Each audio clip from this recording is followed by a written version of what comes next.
and gentlemen, the December 5th, 2023 regular meeting of the Board of Education is now called to order. Roll call, please. Here. Here. I'm here. Here. Here. Student Board Member Lee is, she's at a science camp.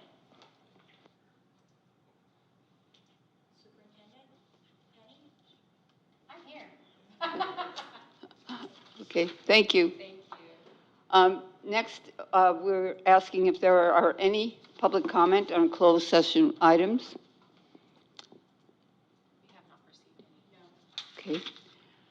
We will be recessing to closed session where we will talk about public employee discipline, dismissal, release, conference with labor negotiators, employee organization, NTA and CSEA, conference with legal counsel, anticipated litigation, conference with legal counsel, existing litigation, student expulsion, 48918, 3 student expulsions actually, and they all according to Ed Code 48918.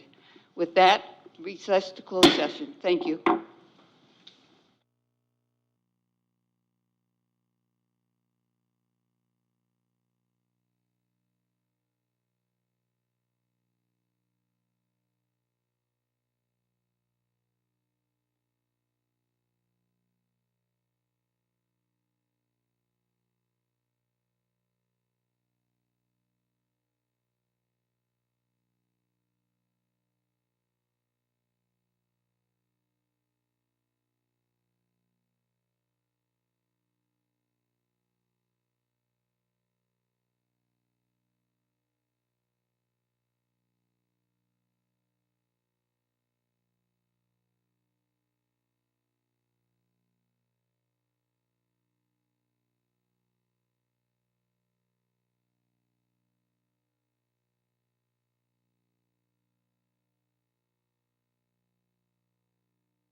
In closed session, we discussed a complaint against an employee. The board has authorized me to make this statement. The Newark Unified School District and its Board of Education are committed to the highest ethical standards in operations and hiring practices. The board appreciates the thoughtful and appropriate way that Superintendent De Leon has approached filling key vacancies in her administration. By keeping board members consistently informed and by requesting our counsel ahead of district actions, Superintendent De Leon enables us to fulfill its oversight responsibility, and we hold great confidence that the district is being well served. So with that, please join me in the pledge. I pledge allegiance to the flag of the United States of America and to the republic for which it stands, one nation, under God, indivisible, with liberty and justice for all. Thank you.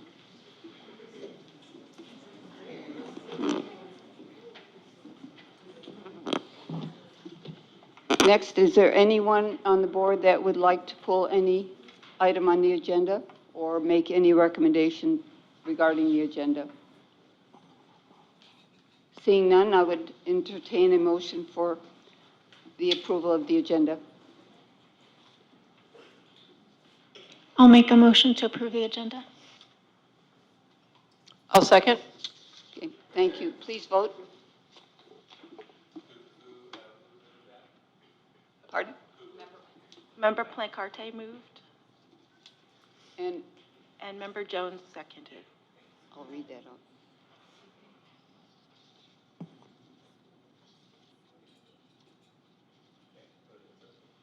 Okay.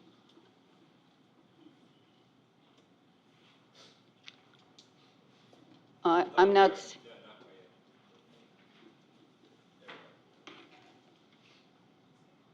The delay is because we are asked to vote electronically.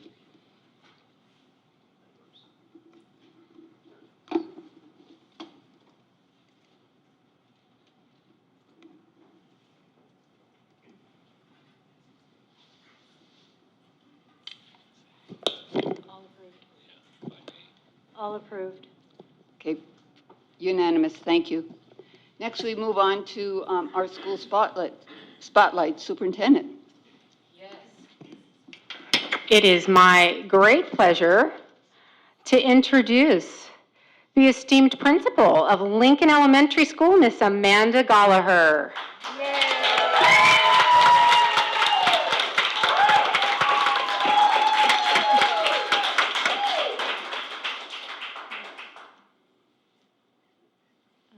Do you have our?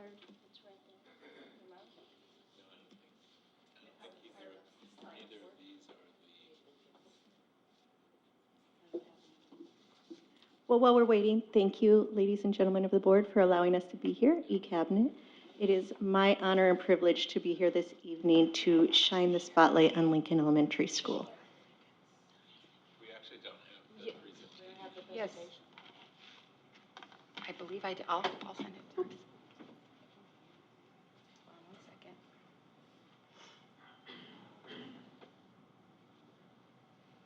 I had a very lovely presentation, It's typos and very all. lovely. It was perfect. It is very lovely. Okay.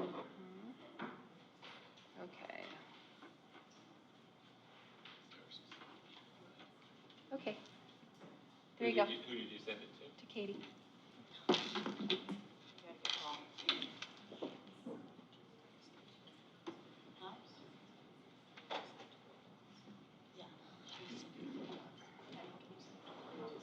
Yeah.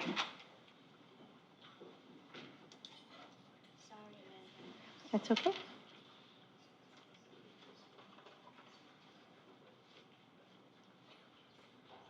What's the email for board docs? What is the email for board docs?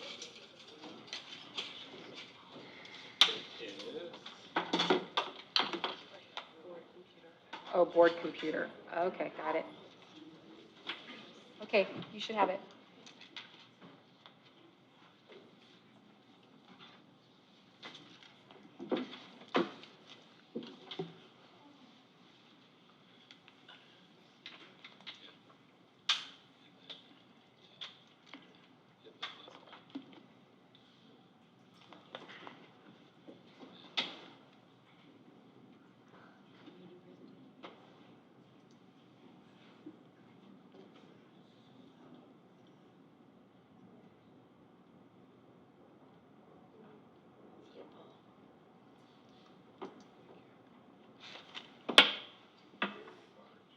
it's well worth the wait, Amanda. No. It's a fabulous report.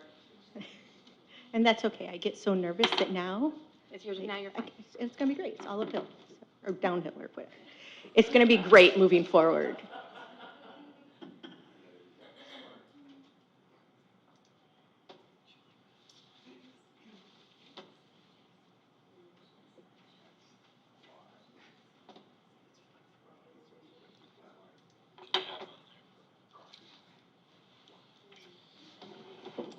Is it easier to open your email, Katie? No.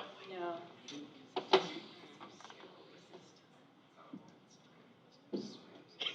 It's all good. Yay, Paul. Yay, Paul. Paul will know where to go. There it is. There it is. Yep. Yay.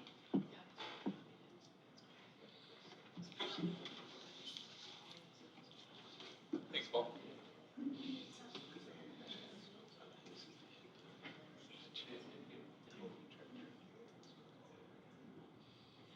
Okay, so once again, I am super excited to be here. To shine the spotlight on Lincoln. So we have 3 goals and priorities this year. Under academic excellence, we want to increase our academic performance in both English language arts and mathematics. For climate and community, we want to reinforce our learning community, focusing on community and growth through PBIS and our partnerships. And last but not least, we want to become a destination school for families seeking elementary pathways to our secondary schools pathways for our college and career science programs. So we're really excited about that work. So we're going to start with academic excellence, and we're going to look at English language arts. So what I'm presenting this evening is a comparison to where we are today in December to where we were last year when we presented to you in April. So about 4 months difference. So you can see that currently we have 50% of our students performing at or above grade level in English language arts, and that's an increase from 9% from our first week of school. In our tier 1, which is 1 year behind, we have decreased by 1%, and we're currently at 31%. And then in our tier 3, which is 2 or more grade levels behind, we've decreased by 8%. And it's a little bit too small, but I believe it's 19% is where we're at currently. So if you look back last year, 4 months ahead of where we are right now, in our tier 1, we were at 55%. So we're pretty close to that. We're ahead of schedule for kind of being where we were at, but also moving forward to increase our excellence this year. And in our tier 2, we were at 20%. And then in our tier 3, we were at 17% in April. So we're far ahead of where we were last year. Looking at mathematics, same thing, we're comparing where we were. So this right now, we're at 34%. This is a 10% increase from the first week of school. We're at 46% from 51, so we've decreased by 5% in that tier 2, and we've decreased by 5% in our tier 3. So we have a little bit more work to do in mathematics. It's definitely our area of growth. So you can even see that when we're comparing to last year, where we were at 49% in April. So we're still making growth, but we have a little bit more speed to pick up in comparison to where we were in ELA. So our academic plan for excellence is we have created and implemented an acceleration and enrichment program, or A&E program. So this we did in collaboration with CWA and AmeriCorps. We've brought in our AmeriCorps volunteers, and we are providing targeted academic support and enrichment 3 times a week for 40 minutes a day in each grade level. And we're doing that by utilizing our grade level teachers, our intervention teachers, our AmeriCorps volunteers, our bilingual aid, and our RSP teacher. So during this time, no new instruction is taking place. We are combining the kids at this grade level and splitting them into small groups where they're getting their support in an area that each grade level has targeted is content specific, and then an area within that. So for example, in 2nd grade, we have our A&A team, which is Mrs. Angelo, Mrs. Perry, and Mrs. Garrett, Mrs. Cola, our intervention teacher, Mrs. RJ, our AmeriCorps volunteer, Ms. Van, our bilingual aid, and Mr. Daniels, our RSP teacher. So we have a total of 45 students, and we can have up to 6 groups. So that's about 7 students in a group. but those are going to vary because our enrichment group is going to be a little bit larger. We want our acceleration group to be smaller and targeted. And in our first session, they focused on reinforcing phonics focus and comprehension. And then a different group was focusing on fluency and comprehension. In our enrichment group, we were increasing that academic vocabulary, so really doing targeted vocabulary support for them. So what does that look like? Because we've already completed one session of our A&E program. In second grade, we have moved, oh, it's so small from here. I have to look over here. Sorry, I need glasses. I should have brought glasses. All right, we went from 21% up to 34% of our students being at or above grade level. In our on grade level, we went from 19 to 23%. In our 1 year below, we went from 36 down to 30%, and then from 23% down to 13% in our 2 or more. So we had a huge amount of growth in this grade level, and we continued moving forward with that in each and every one of our grade levels. Right. So the next area for in our plan for success is to increase our enrichment opportunities, right? So we know math and language arts are important, but the whole child is important. So we are partnering with adult education to bring taiko drumming to our campus. Currently, we have 30 students in a taiko drumming ensemble, and they are looking forward to performing for the community, so watch out. We may surprise you at some point with a show. We are expanding our CWA partnerships, so starting in January, we're bringing arts, robotics, yoga, meditation, and an academic competition group in geography to our campus. And then we partner with our PALs, our parent group, and we're trying to bring choir back to Lincoln as well. And we're continuing to use our grant funds to bring our Theater Factory performing arts productions to our campus. So for our science focus, right, that was another one of our priorities. We've partnered with Bayside Lawrence Hall of Science, where we are refining our instruction and working on STEAM integration. So we are going from where we were at with environmental literacy, which is strong and going at our campus, but moving ourselves forward to doing STEAM integration throughout the day. So STEAM Week is great. Those activities are fabulous. We're not getting rid of those, but we're looking at how we can integrate science and STEAM throughout the day, throughout the year. And so what you see in the top right is our teachers participating in PD with our Lawrence Hall of Science team. And right next to that, you see our STEAM print, and that's super tiny. But what you see there is one investigation from our curriculum. We've tied it to the work we're doing with our computer science TOSA, Miss Pauline Kim. She's fabulous. I hope you get to see her work as well. So she has an activity that she can help lead us in and that we can deliver to our students. Next to that, you see an engineering focus that we can embed or build upon. Next to that, you see an art component that will also come back to that topic. Next to that, you see math and how it integrates with our math and what they're learning there. At the end of the column, continuing with our environmental literacy, it's how are we going to tie this to being outdoors and learning outdoors. Then underneath in the pink is what we're most currently working on, and how do we integrate it with our English language arts instruction. And we build off and we just increase our success in our informational text and how we're using that. And all tying it back to science so that it's all nice and neat together. So that's where we're at with our science focus. Climate and community is huge for us. We are a really small community. We are small, but we are mighty, and we are strong because of our community. So like other campuses, we have a really strong PBIS program. We're always doing celebrations and learning and growing in our shared expectations. We lean into our character strong curriculum, and we do monthly assemblies where we celebrate our growth in those character traits. But we also do things where when we partner with our parent program and they're doing fundraisers, we're not just doing fundraisers, we're helping students grow in the process. So we did the Apex Leadership Program.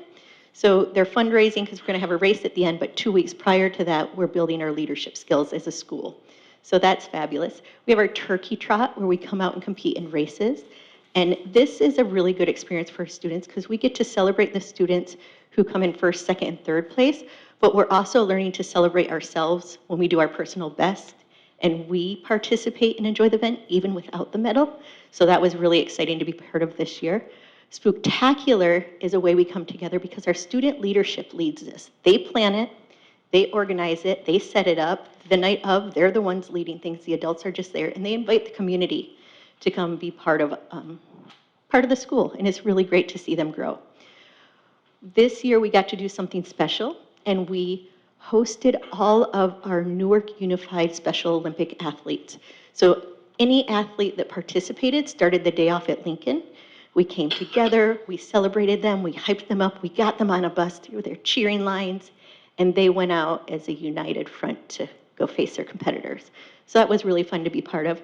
This year, we also did our first Ruby Bridges Walk to School Day. We spent 2 weeks learning about Ruby Bridges and her courage and all the work she did to make our schools what they are today, but also how we can continue that work so that Lincoln and NUSD is a community that welcomes everyone. Coming up, you are all invited to be part of our community, so please join us for Winter Wonderland. That's on Saturday.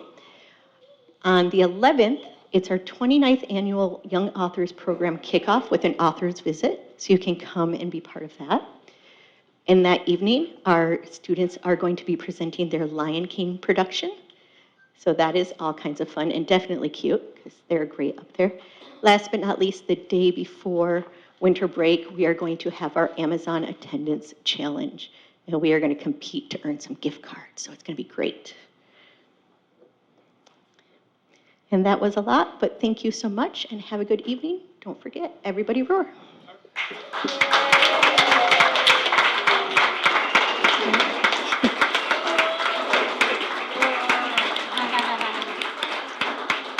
Thank you, Ms. Gallagher. Ms. Nguyen? Thank you, President Thomas. Hi, Ms. Collier. Hi. Thank you so much for the wonderful presentation. Sure. I love your Lincoln community, your leopards, Lincoln leopards. I just want to say thank you for the great presentation, and also I love that you're adding so many additional enrichment programs to Lincoln. I think that's really important. I know with lack of funding and stuff like that, we aren't able to have a proper music program in the district, and incorporating the taiko drumming with the students. That's amazing, and all the additional other enrichment programs that you provide to the students there. So thank you. And I always love coming to all of your events there. The Spooktacular was amazing this year, and it was especially wonderful because it was, like you said, student-led, and that was your student council. Our student leadership. Yeah, your student leadership, yes. And so they did a wonderful job, and I hope that they did raise quite a bit of money. So thank you for everything that you do over there, and I know that your leadership means a lot to all of the teachers over there. So thank you. Thank you. Okay. I'd just like to echo that Member Nguyen's comments, and then also kudos on really integrating the STEAM into everyday, year-long activities. I think that's wonderful. I just wanted to say it is really great to hear all that you're doing, and I'm so glad you're back this year. Thank you. Thank you, Ms. Gallagher, for the great presentation. Just a quick question regarding iReady. So number one, congratulations on the improvements. But can you, and maybe you said at the beginning of the presentation, can you remind me of the dates of the before and the after? Sure. We tested second grade through fifth grade the first week of school, the first 2 weeks of school. Some of us were a little behind. Some of our first graders did it, but not all of them because they weren't ready yet. They were still learning classroom procedures and skills. But yeah, that's. So the latest ones are from the first week of school, and when were the prior ones? Oh, no, so No, I'm sorry. the very first, we did it the first couple of weeks. Oh. And then our fall benchmarks. Okay, okay, which you take when? We take it the mid-October, Say it again? mid-October. Okay, great. Okay, thank you. Thank you. I'd like to say I'm particularly impressed with your use of the AmeriCorps SEWA volunteers and all of the work that you're doing to incorporate them and your other staff into enrichment and in helping students catch up. So that seems very promising. Yeah, it's great. And I have to admit, like, it is the people behind me, it is my teaching team that make that happen. Like, I can provide the volunteers, but they're leading the volunteers in what to do and how to instruct and things like that. So they've taken on a lot of work. They're fabulous. Great. Can you point out the back of the room, Yeah. the bulletin board? Oh, the bulletin board. Well, in front of the bulletin board is my fabulous staff and our families. But on the right, we have some of the work that we did surrounding our Ruby Bridges Walk to School Day. So that's everything kind of in purple, and that's from our first grade and our library. We incorporated some activities during library. Next to that, in the green, we have some writing that took place in our second grade classrooms. So disguising our turkeys, being a super friend, some of the work we're doing when it comes to building character. To the left of that, our Compass Roses, that's from our SDC class and their work in social studies. Next to that, we have some writing samples and work samples from our primary SDC class, where they're exploring weather and climate and fun things like that. Next to that, we have our third grade work in social studies, so they're looking at their maps. And then we have some fourth grade work where we're just celebrating Lincoln. Thanks. And finally, can we ask your staff and parents to stand so we can give them a big round of applause? Sure, absolutely. Stand up, everyone.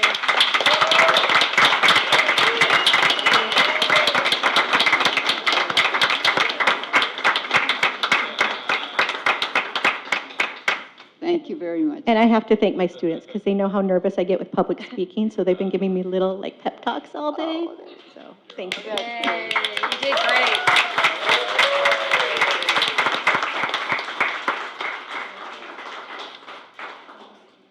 Joy. Next, we move on to our student board member report. And is she giving that over the? She is. She's on Zoom right now. That's so right. I, Okay. Yeah. So I think if we could get her up on Zoom, she'll.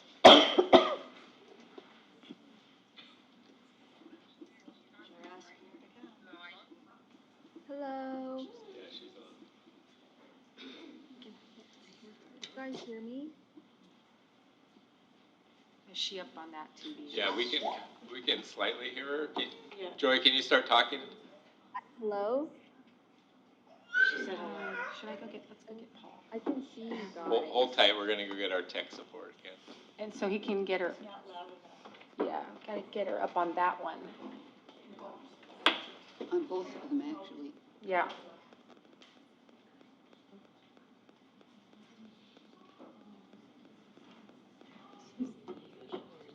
I know it's not correct. It needs to be updated. Does it work now?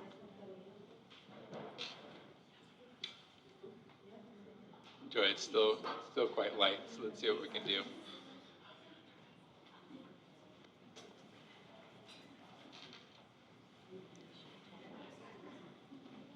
So. Joy's on right now. We can't hear her. What if I called one of you guys and you guys put your phone speaker Joy, up to we're fixing it. Hold tight.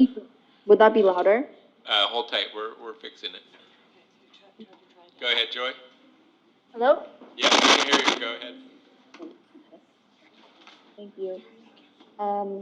I'll just start then. Yeah, we can hear you.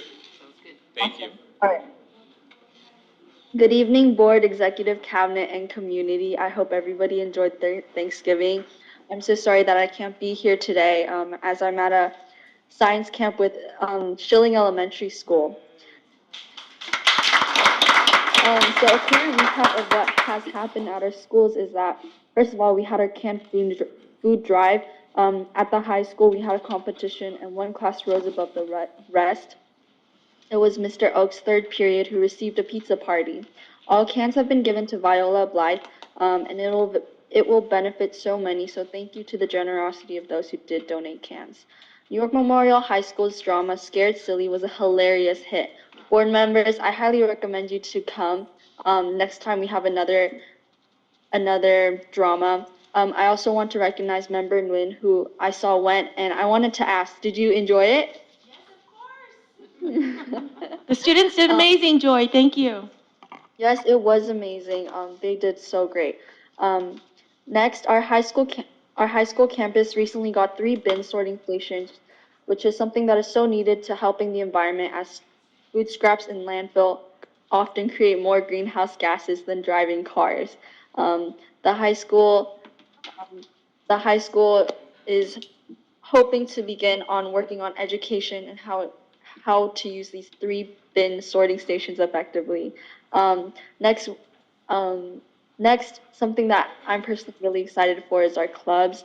Our New York Memorial High School Rocketry Club is continuing to fundraise for their trip to work with NASA, and um, and so I wanted to bring up again, please go fund them. It's really truly a once in a lifetime experience for those participating in this program and also for our school because we're getting to work with NASA.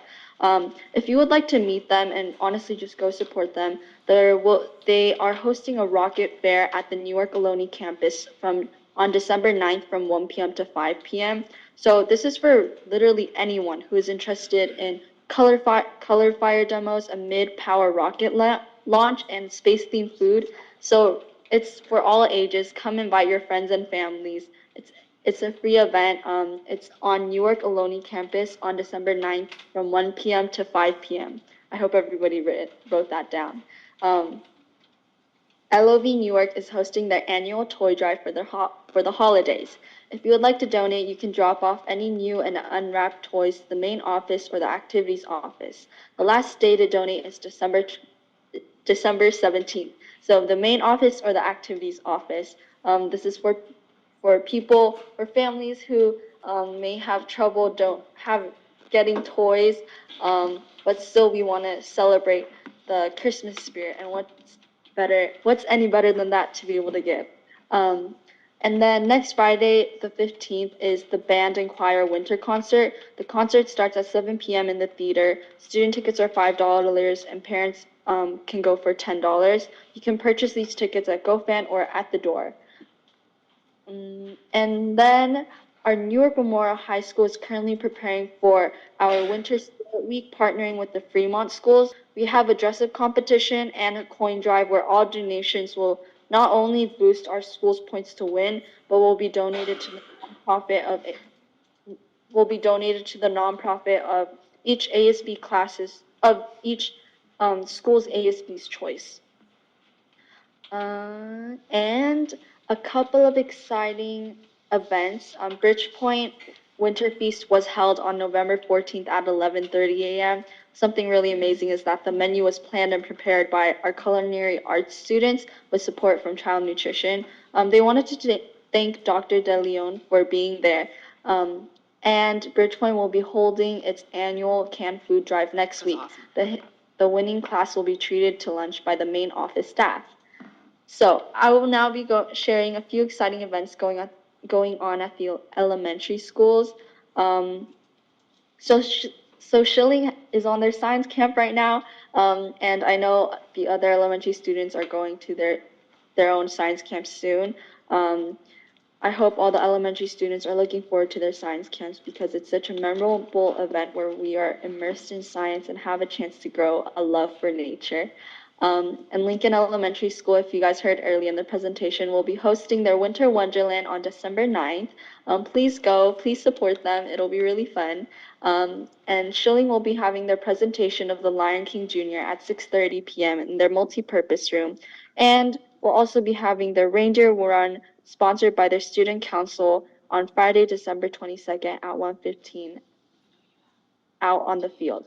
So I will be going to the Lion King Jr. at 6:30 p.m. I hope other board members will join me also. And the thing that I'm really, really actually excited about is our NUSD will be having our first Girls Who Code showcases at Coyote Hills and BGI elementary schools. I've heard that for 10 weeks, students have been learning and working on coding projects in Scratch and building new friendships in the club. So a first Girls Who Code showcases. I'm so excited. So thank you all for listening, parents, community members, board. I hope to see you guys all at these events supporting our community. Thank you. Thank you, Joy. Thank you very much, Joy. Next, we move on to employee organizations. I see Ms. Sherry Villa from NTA is here.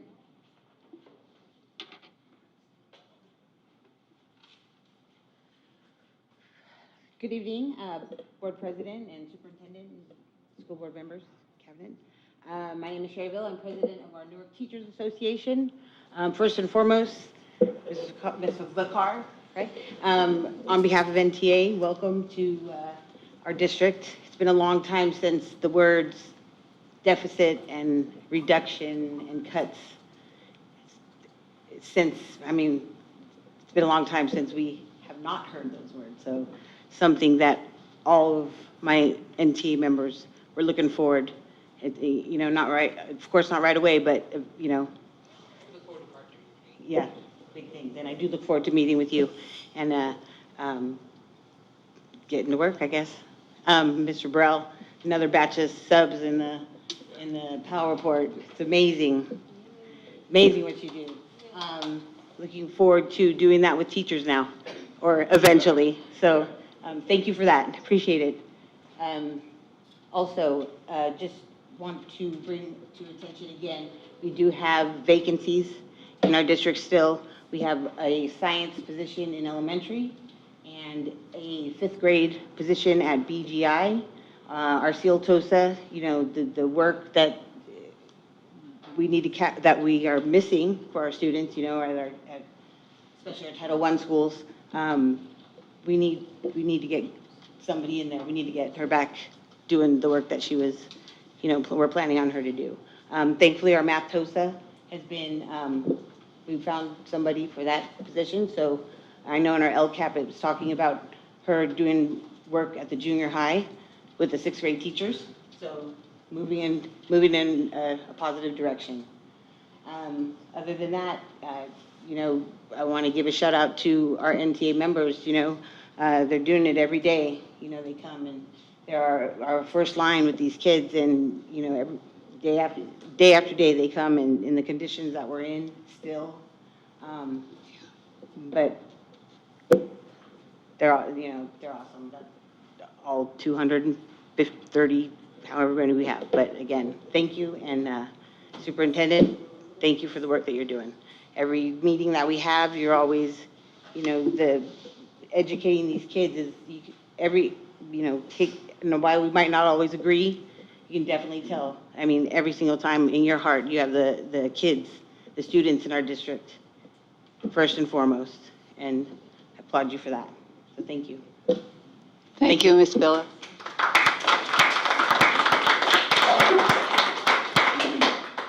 Next, we move on to public comment on non-agenda items. The first speaker, Darnay Lang, is that a? I'm going to pass it over actually to the student that was coming in. So this is Dana. Dana, okay. Yeah, hi, I'm speaking on behalf of the Newark Memorial Rocketry Club. Some of you may remember me from last time I came and presented with the rest of the team, as well as Joy just mentioned kind of what I wanted to talk about. So, first of all, our GoFundMe is now up. So last time we came, we did not have that up, and we weren't able to receive donations from you guys. But now we have actually raised over $7,000 in the past month, and we have our GoFundMe up. And then secondly, our outreach team has been working for the past month, since late October, on this major event at Ohlone College. This is the Newark campus. And in this event, it is a public launch, so we will be launching a rocket, like a mid-power rocket, up to 1,000 feet. And then we are going to be having science booths, so this is open to all ages, to elementary schoolers, middle schoolers, high schoolers, adults. And some of these science booths include like paper rockets or space slime for kids, and we also have a rail gun. We have fire tornadoes. We have some advanced stuff, and we have some stuff for younger kids, but this is open to everyone, and we're really trying to get as much reach as we can, because it is a free event, and we're doing it for our community, and we're doing it so we can also get some coverage And then, yeah, this is the main event I wanted to talk about. This will be at Ohlone College. This is the one right next to the high school. It's going to be this Saturday, December 9th, from 1 to 5 p.m. And we have different events spread out throughout the whole event. Throughout the entire science fair, we have a launch at 3 p.m. or 4 p.m. We have a launch at 4 p.m., and then we have fire tornadoes at 5, and we have safety demos at 3 and earlier than that. So this is a major event. Again, we've been working on it for the past month and a half, and we'd really love if everyone here could come. Thank you. Thank you. Thank you very much. Are we getting that out through Parent Square? I guess we're going to be getting that news out through Parent Square, so hopefully our school community will come out in force. And on our website. Next, Elisa Martinez.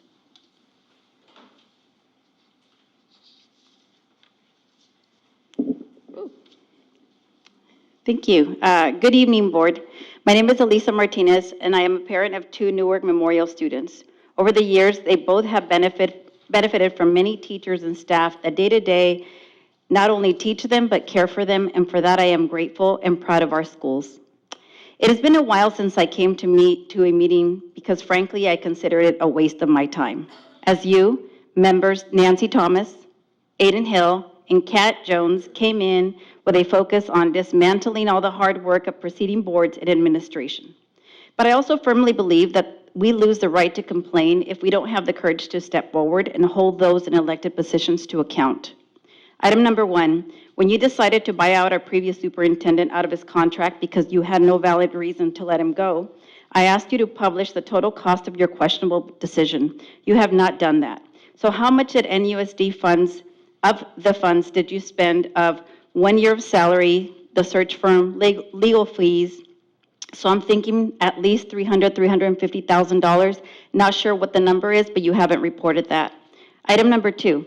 And speaking of legal fees, months ago, I also asked for the report, the NUSD Board Commission to investigate board member Aiden Hill's potential violation of closed session disclosures, which, by the way, is illegal.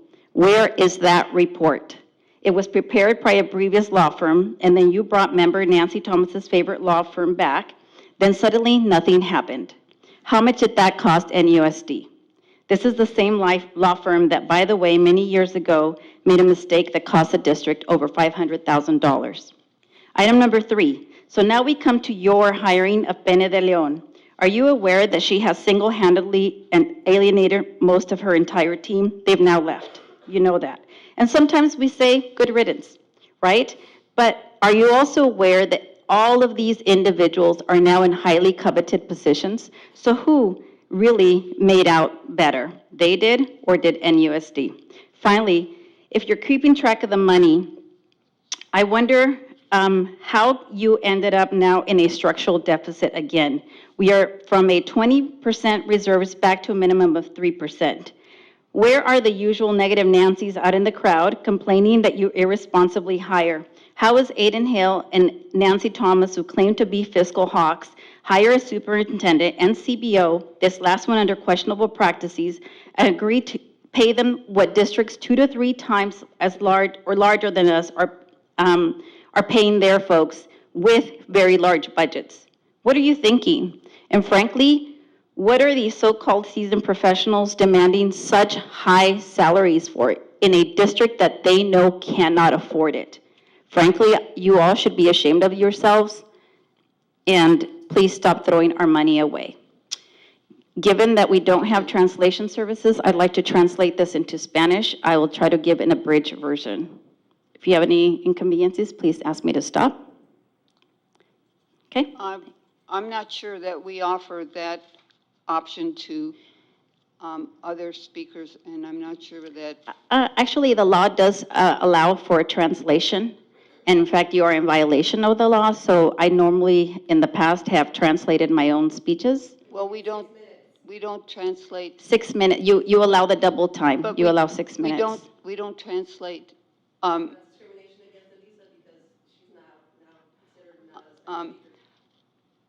I think I think it's very important to treat all of our public speakers equally. Our attorney is here in the audience. And- Mr. Yep. Lozano, would you be willing to speak to whether we are being fair? It is a in- past practice. In having every member be allowed to have 6 minutes to speak in the, The public is not allowed to translate their own speeches. If you allowed translations, you would have a translator here. If you're not required to do that, you don't do it. But They your are speaker, required, they are required because it's over 15% of Spanish speakers. They are required to have translation. It is a past practice. then We have that's an many issue different- that should be Translation is raised, not but it here, would so the there's district that no would, translate for all. it would be the district that would provide the translation, not the student. okay, thank you. Point of order, you're dismissed. Thank you. Next, Lucia Gutierrez. You're charging. He's charging, by the way. That's more waste of money. Your attorney is right there. Okay, why is my clock starting? No problem, thank you. I'm ready. Board members, as individuals selected by the community to represent them, your constituents rely on you to represent them and to look out for the well-being of their children and the district's financial health. However, something has gone wrong here. Instead, the community has to work hard and overtime to hold their representatives accountable for your guys' actions. At one point, this community relied on your 6th board member to be the district's watchdog and holding administration accountable for their actions. However, this new leadership, all of a sudden, with this new leadership, all of a sudden that vigilance is gone. And when vigilance and accountability is needed most. Our district went from a projected $4 million deficit to a $14 million deficit in 1 year. Within that year, we had a change of board and a new superintendent. Since this board forced the previous superintendent to leave because they did not want to work with him. Now, we recently learned that the superintendent has been accused of property theft, identity theft, and harboring stolen property. And thanks to some diligent community member, we also now know about the corrupt hiring of the CBO or / her friend. Yet this board, along with the 6th board member, are defending these new leaders. I hope this board is ready to be held accountable for their actions. Aiden Hill wanted an individual to take us to the Super Bowl. Just by looking at the error-filled agenda and her lack of knowledge of Alameda County and Newark policy, it is enough to know that Newark will not be at the Super Bowl this year. For the sake of transparency, Nancy asked me if I would be willing to train the new executive assistant. And I recently found out that the previous assistant was actually prohibited from talking to me. I told Nancy that I was concerned about the frivolous spending from the superintendent, and she claimed that I will not be satisfied with anything that Penny does. And that is not the case. There is no way that I will be okay with $10,000 office remodel. I will not be okay with the superintendent getting her own credit card, which has never been done in Newark. And it's not a recommended practice at any school district. I will not be okay with the fact that she maxed out the credit card in the first month. I will not be okay with the excessive lunch purchases and lunch reimbursements while the students are being deprived of valuable resources. I will not be okay with paying $250,000 to a CBO who only has 2 years' experience under her belt and will not be providing any checks and balances to her friends' spending. With regards to the superintendent's spending habits, Nancy claimed that she was approving all of the expenses, to which I say, thank you, Nancy, for letting me know, because I will be holding you accountable for this deficit. To the board, please know that the community is watching, and they will not be happy when you close schools and cut programs, all because you did not limit the superintendent's frivolous spending. Please know that the community will consider a recall, as they have done so already. I ran out of time. Thank you. Branch Brewster.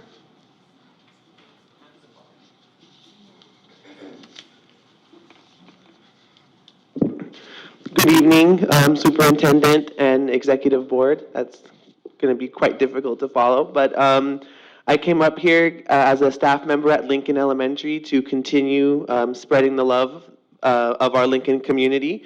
I've been incredibly happy with Mrs. Gallagher's leadership.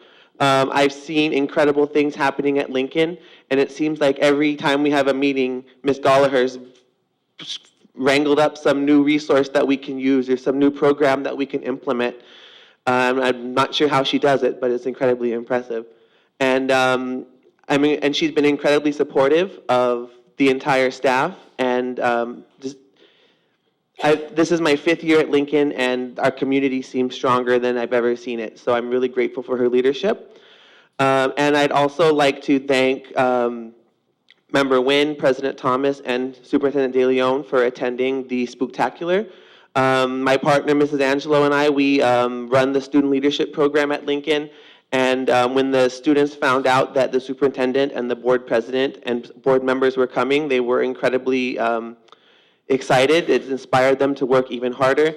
And when you were there, you supported our program, you supported the event, spoke with the community, passed out tickets to students, participated in the events, and it was also incredible to see Superintendent De Leon at the turkey trot supporting our students in a turkey suit, being there to encourage our students and make it an incredible event.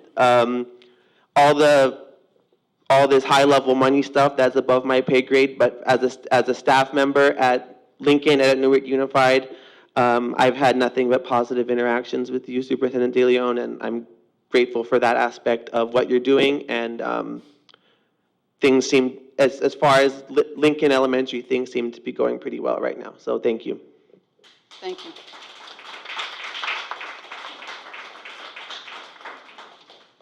Angela Silvera.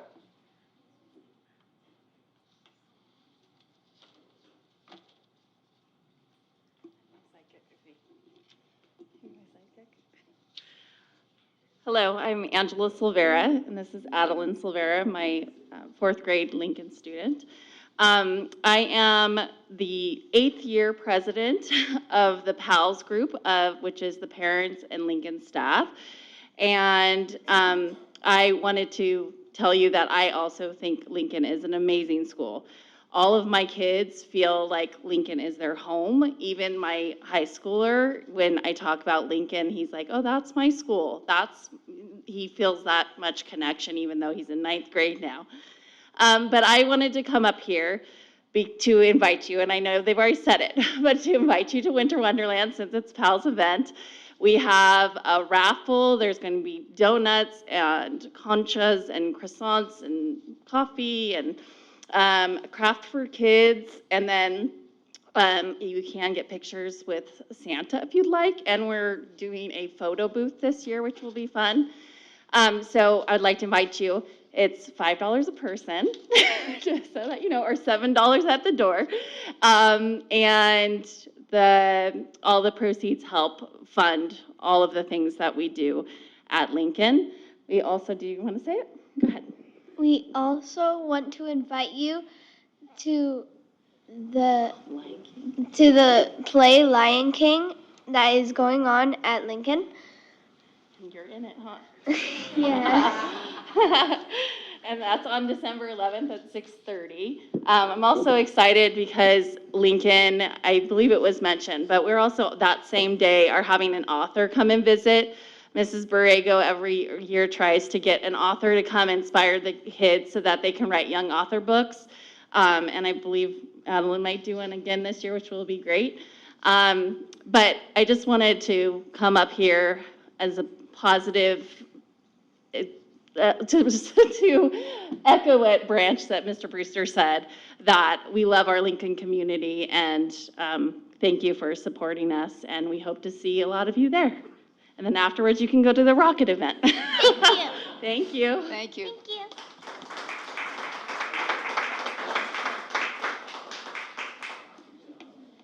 So, thank you very much. Next, we move on to Superintendent's report.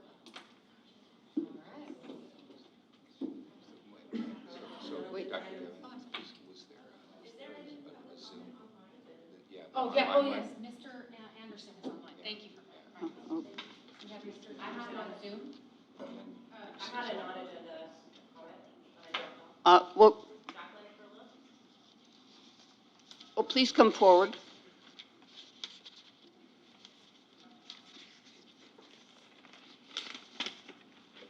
Good What's your evening, name board and- members. Excuse me? Did somebody say Are you Jacqueline Jacqueline Carrillo. I'm sorry, I missed you. Yeah, thank you. Thank you. Good evening, board members. On behalf of the Schilling community, we're very disappointed that the board president nomination and voting has been removed from today's agenda and moved to Thursday, 12/14. Coincidentally, this was done once the district office received word from that Schilling parents were going to be present and voicing their vote for board member Nguyen. Schilling students are performing The Lion King on 12/14 at the same time as the meeting, but you already knew this since all district events are posted on the NUSD website. Moving the date without much notice and no justification, seemingly to undermine us, is malicious. Going forward, we are requesting notice of any future board meeting date changes via Parent Square.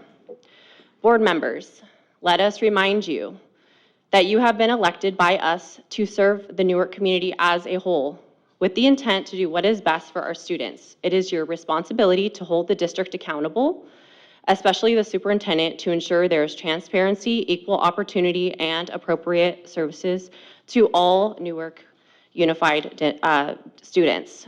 We need to create a better school district given its poor financial situation, lack of knowledgeable staff, and sound policies. Superintendent De Leon, even though you're relatively new to the district, please be advised we want to work together to address our failing system.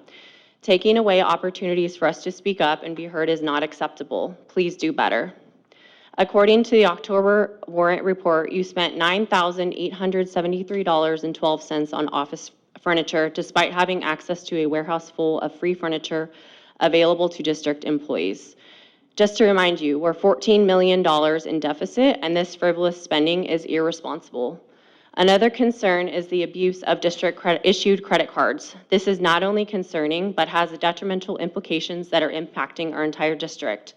These are critical funds that can support our teachers and students with resources to improving our decreasing iReady assessment scores, along with an abundance of other shortcomings. Board members, we respectfully ask that you choose to not accept and tolerate the lack of transparency, which is blatant. NUSD parents are paying attention, and we will not be intimidated or silenced. Thank you.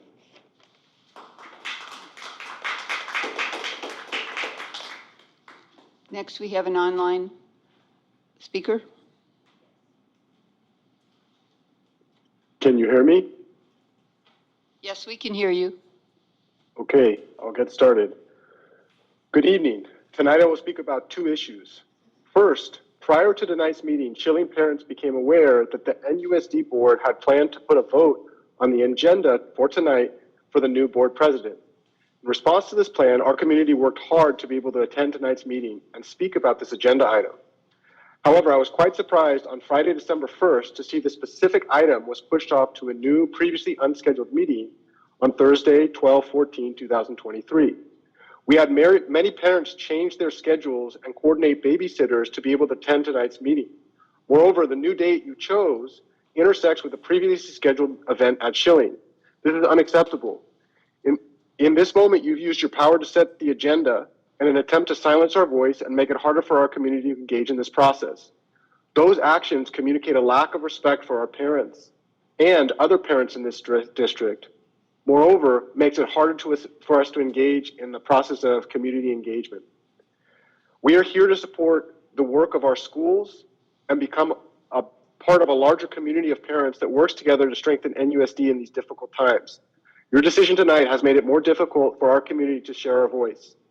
The second thing I'm going to share in Spanish. And I want you to imagine that you actually wanted to understand what I say, because this is what it's like for our Spanish-speaking parents. En segundo lugar, quiero pedirles que proporcionen traductores al español en estas reuniones. En los próximos meses, años y décadas, trabajaremos para ayudar a algunas familias de nuestra comunidad a usar su voz en este espacio. Tenemos muchos padres en este distrito que se sienten más cómodos hablando en español. Me gustaría ver un esfuerzo deliberado y sostenido para dar la bienvenida a estas personas y felicitarlos a participar aquí. Eso comienza con proporcionar traductores en cada junto de este grupo. Mientras tanto, nuestra comunidad estará pensando en cómo llenar el vacío de ustedes para que podamos apoyar las voces de todas nuestras familias. Este es uno de los aspectos más bonitos de la vida en Chile. Los niños y las familias aprendemos en 2 idiomas y crecemos juntos. Unidos somos fuertes. Thank you. Thank you. Next, we move on to the superintendent report.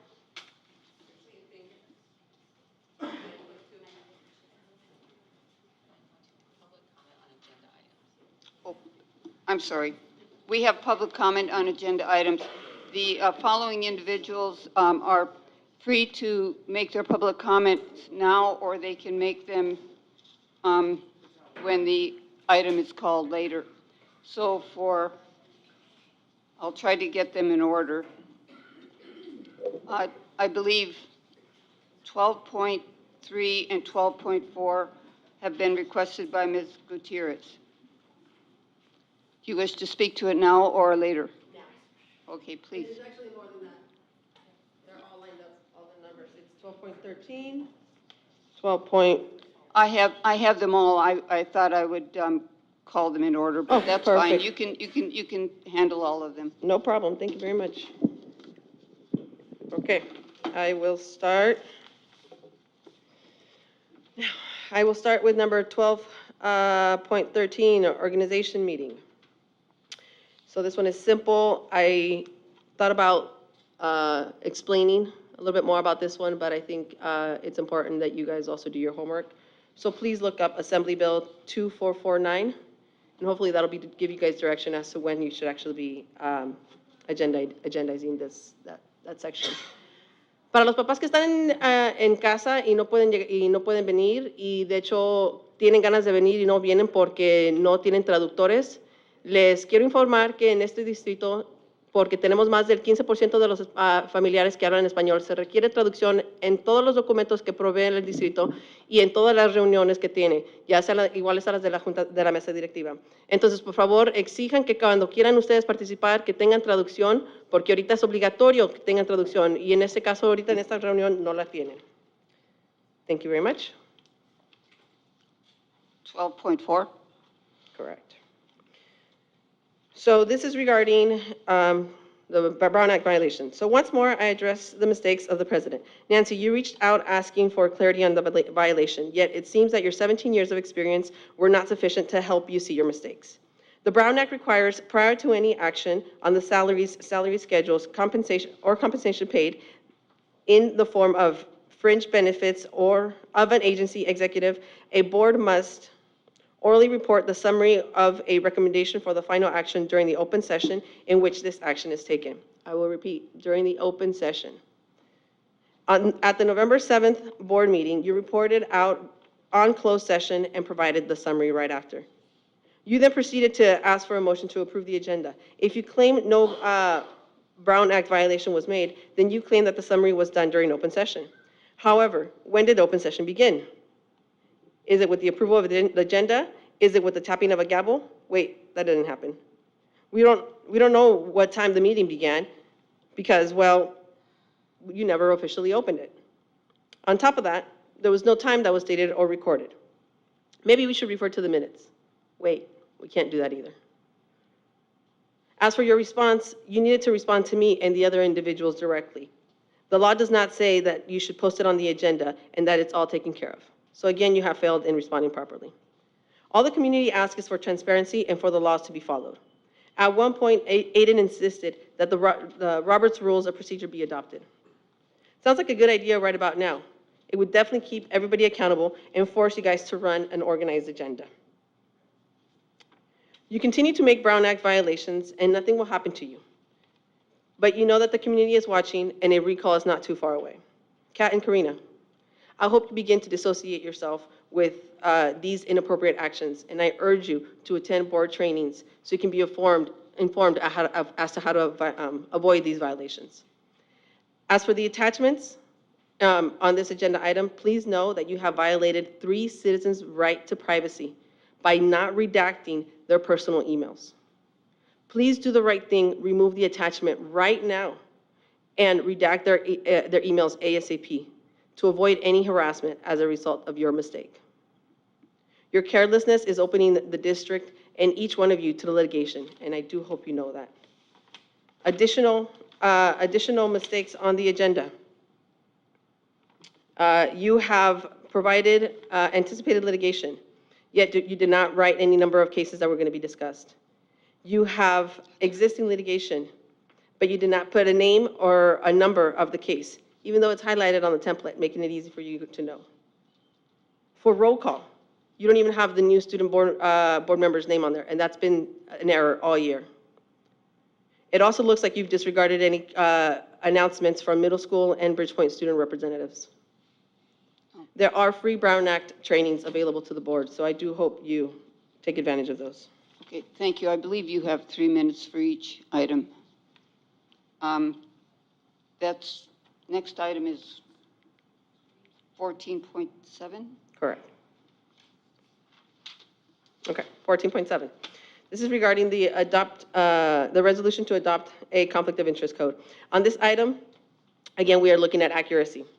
This item is scheduled under 14.7, and you want to adopt a resolution based on a policy that does not come up until 14.33. In this situation, it sounds like what comes first, the chicken or the egg kind of problem. You think you would approve the policy first before then moving forward to adopting the resolution. But it seems like Nancy and Penny do whatever they want anyway. I do recall during the last study session that Aiden wanted all possible conflict of interest disclosures from various individuals, from various staff members, including the superintendent. So when will the policy be adopted to require the superintendent to disclose her conflict of interest so that she can disclose that she hired her daughter to work as a teacher at NUSD? The community will be waiting for that soon. Thank you. 14.13? This is regarding the independent contract. So this item was very interesting. I do recall an independent contractor agreement needed to be on the board prior. The actual agreement needed to be approved by the board prior to commencing work. Yet here we have a contractor who finished the work, and the superintendent is barely now bringing it for board ratification. I do question whether the contract would have even gone on the agenda if I didn't directly ask Nancy why this contract never got ratified. So now the first contract is for $46,000, and it's exhausted, and the superintendent is coming to ask for more money for an individual who will be supporting with fiscal and organizational structure. But I thought that that's what you hired the deputy CBO, and in such a rush. So couldn't she be managing all information regarding fiscal services right now? Why do you still need to increase and supplement this other independent contractor?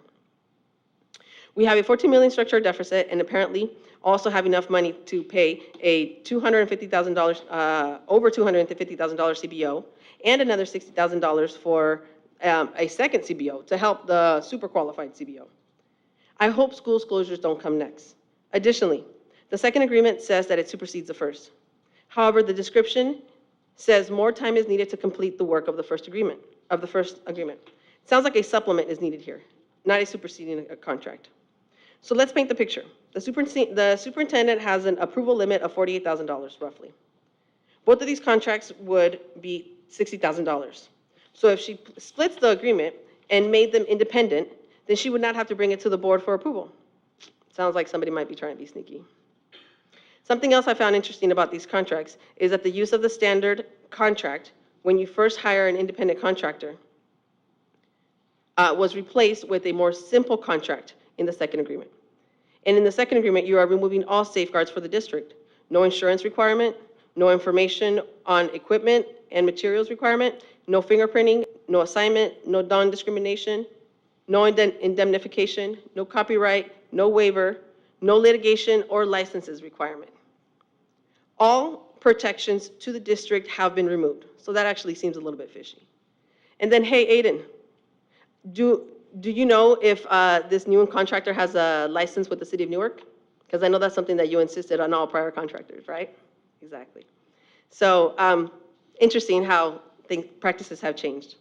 Nancy, you told me that you were personally approving all the superintendent's expenses. I told you on the phone that, and I will say it again here, In that case, I will be personally holding you liable for the deficit and the misuse of funds from the superintendent. Additionally, please know that that spending from the budget needs to be approved by the board, not one single board member. Thank you. Thank you. 14.29. This is regarding the policies. Finally, we come to the policies. I would like to make you aware of a few careless mistakes. First, the language in the blue boxes are notes made by CSBA to explain the changes that they are making from the previous policy. They are not part of the policy. However, your current policies show red line marks and added language inside those blue boxes so as to infer that the notes are being adopted. Mistake number one. Specifically related to Exhibit 61.1, there is a lot of information that is missing, like the year, the name of the district that needs to be inserted, and specifically it asks that you name all materials per subject. It would be careless to adopt this policy with so much missing information. This is probably why CSBA recommends that staff update these policies and they never recommend that a community member not employed by the district edit these policies as it is happening now. Staff is knowledgeable of the district's day-to-day actions, and they have the knowledge to adequately edit these policies.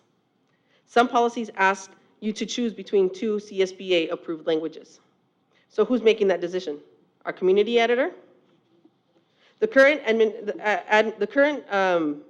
district admins spent many hours going through training provided by CSBA to learn how to properly update these policies. And all that is now being undermined when Nancy created the subcommittee. Yet, you guys haven't had any training. What a bigger disregard for staff when you ask a community to edit these, and he has definitely not had that training. Please review your current practices and review all the policies currently on the agenda because there are many policies with additional mistakes that I did not mention here. Thank you. Thank you. Mr. Lozano, could you come forward for a moment?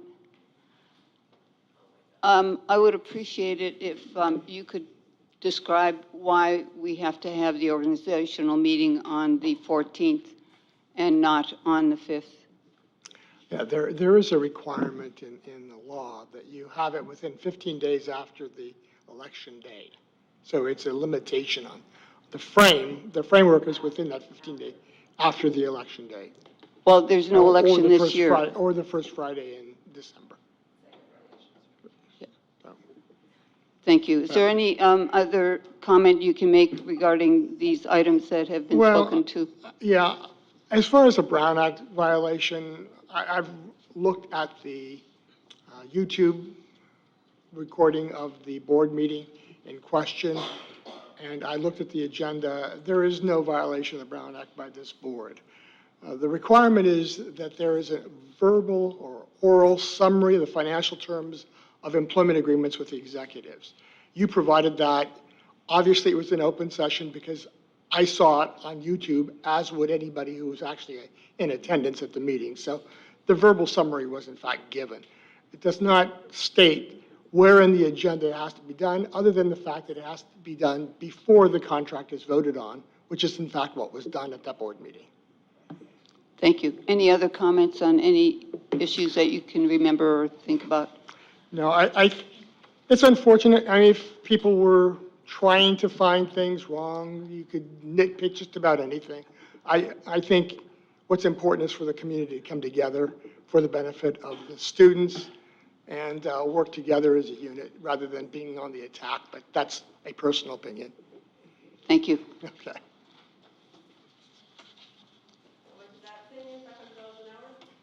Next, Ms. Martinez wanted to talk about 14.14.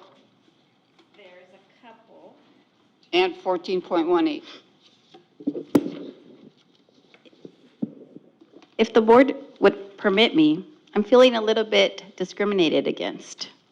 I wanted to say things in Spanish, and other couple of individuals weren't stopped. And then it was my turn to speak in public comment, and then the lawyer stepped in. So what's going on?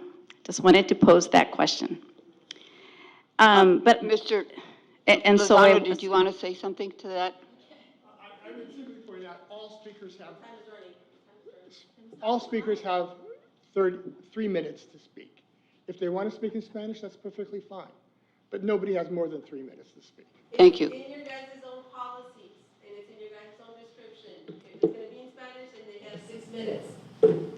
It- So for those of us who've been following board meetings or have been on the board, we know that a speaker has 6 minutes if they choose to translate. But then again, you already know that. And you should look at Ed Code that describes when translation services must be provided when there is 15% more of the student population that speaks that language. So once again, you all should be ashamed of yourselves. And I'm looking right at you, Aiden, and Nancy, and Kat. You know that better. So 14.14. Renewal of the contract strategic solutions, which is basically a financial advisor. So again, the board just approved a sped up process that the superintendent took of hiring this new CBO superstar with a big price tag with a lot of experience. So why are we going to pay somebody to now go and help them? For those of you who have been on the board now more than a couple of years, Nancy, you've been on the board almost 20 years. This is not rocket science. We have a budget. We have expenses. It does not require an additional resource. I think this is once again frivolous spending on, everybody's been talking about the number, lots and lots of millions, and I know we're talking about 15K, 20K here, but it adds up, and it's all impacting our ability to serve our students. Thank you. The next one is policy updates. Para esta la voy a hablar en español y no sé si la superintendente o quién le va a traducir a la mesa directiva porque no hay servicios de traducción. Pero este comentario va sobre no nada más la política 1250, sino de todas estas políticas.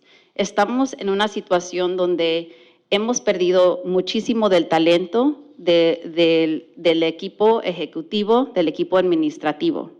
Y de repente, ¿cuántas políticas vienen? Como 10, 15, ya ni sé cuántas. ¿Quién tuvo el tiempo? ¿Quién tuvo el tiempo de hacer eso?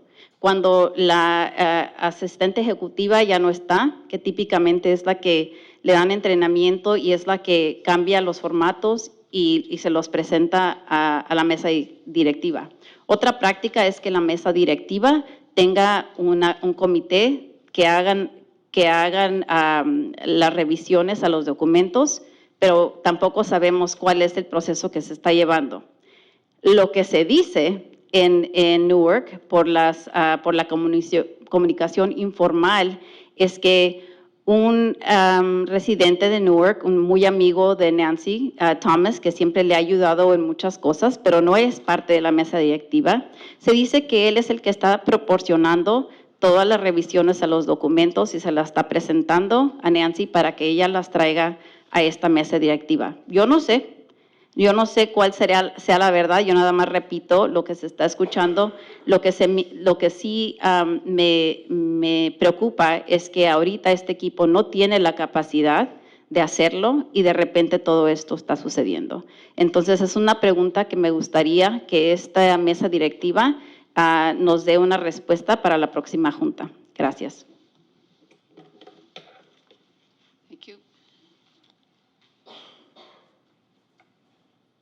Next, we move on to superintendent report.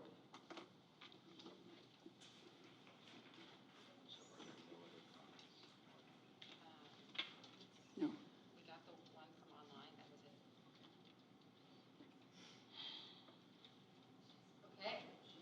So I am really excited to announce the results of our Ed Benefit Form Challenge.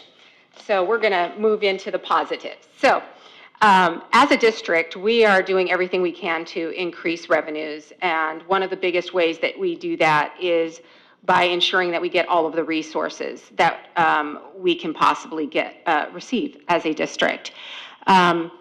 So ever since we've had universal meals, parents are no longer required to submit any forms to qualify our students for meals. Because of that, it is now incredibly difficult to collect our ed benefit forms, which are the forms that qualify students for free meals. But the biggest piece about the ed benefit form is the ed benefit. What a lot of people don't know, and I think is really important for people to know, is that there are so many benefits to the district and resources we get for our students when our percentages are accurate within the district.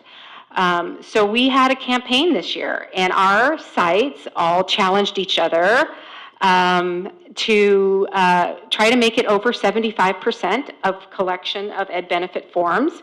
And if they did, they got a deluxe ball kit for their site. And then if they could get over 90%, they got 2 deluxe ball kits. And it was pretty spectacular. I have to tell you, the sites killed it. We had a 100% site, which was McGregor. So break it down for McGregor. We had a 98% submission almost though. We had a few that were close, by Birch Grove Intermediate. Break it down, BGI. And then after that, we had an 87%, which it was like Lincoln had that, and I think Kennedy had 84, and we just had so many schools that did a great job. And if I got your number wrong, I apologize. I'm just trying to remember off the top of my head. But we had so many schools knock it out of the park. All the schools hit a way higher percentage. Now, ever since we've had universal meals, districts have been lucky to get 30 to 40% of the forms back, which means that there are a number of parents usually that maybe do qualify for resources that don't get them. So we want to get that number as high as possible. All of our sites did an amazing job. They killed it. Almost everybody hit almost 70%. The high school got over 60%. These are high school kids at a huge campus. That's amazing. Thanks to the work of our high school counselors killed it over there working on that. Our middle school got just under 70%, 69.84 or something like that. So we're just super excited. Everybody did an amazing, amazing job. And with that, we were able to reach 66.7% district-wide. So we're just waiting to see whether or not we were able to be able to serve and have resources for more of our students in this district, which will help everyone in the district. So anyway, I'm excited about that. So that was a really great campaign. Oh, and I just want the sites to know that the sites that earned their kits, Jody has ordered them and they are on their way. And I'm starting to get a little bit soft, and I'm kind of thinking that we're going to just send kits to everybody because they really killed it. So really, really happy with that. And then next, this amazing announcement is on our website. Nicole Lemus, our wonderful assistant for pupil services, created this. And what this is the announcement of the opening of our registration, and we moved it up this year as part of our campaign to try to get our enrollment in and give more time for enrollment, get those numbers in more expeditiously, earlier, which impacts then our staffing. So we want to be able to get our staffing numbers as early as possible, et cetera. And so we moved it up, and the information is now on the website. And this was designed by Nicole Lemus. And so I just wanted to give her a shout out for that. And then lastly, I want to give a couple shout outs. Had exciting times at Lincoln at the Spectacular and the Turkey Trot. It was the first time in my life I've ever dressed up like a turkey. And it was a lot of fun. And we got to cheer on the kids. It was a great, great day. And to see kids win actual turkeys. They give away actual turkeys, so it was really cool.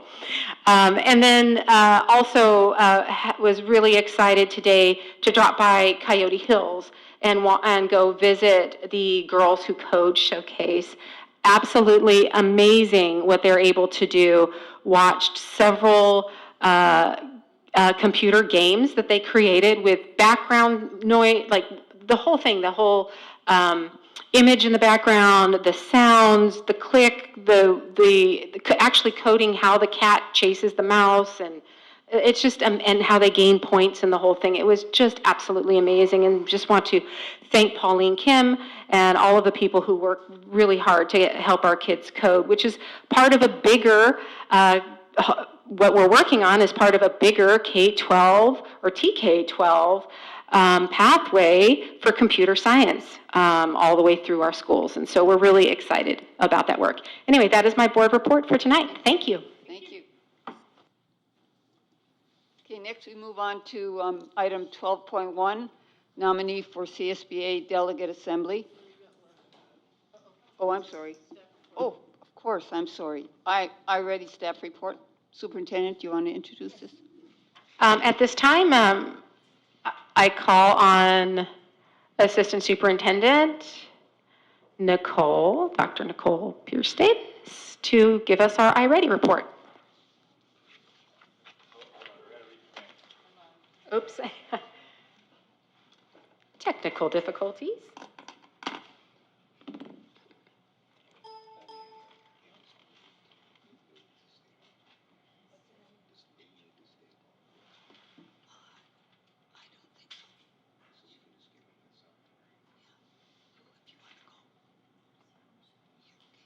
We will. Okay.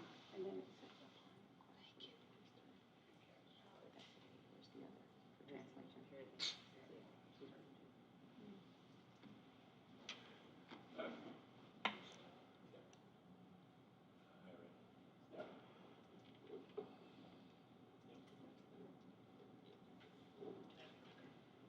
Oh, I'm sorry. Clicker.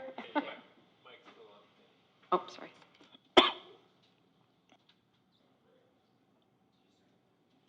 All right, we're just jumping right into English, yeah? Do you want to go back one or no?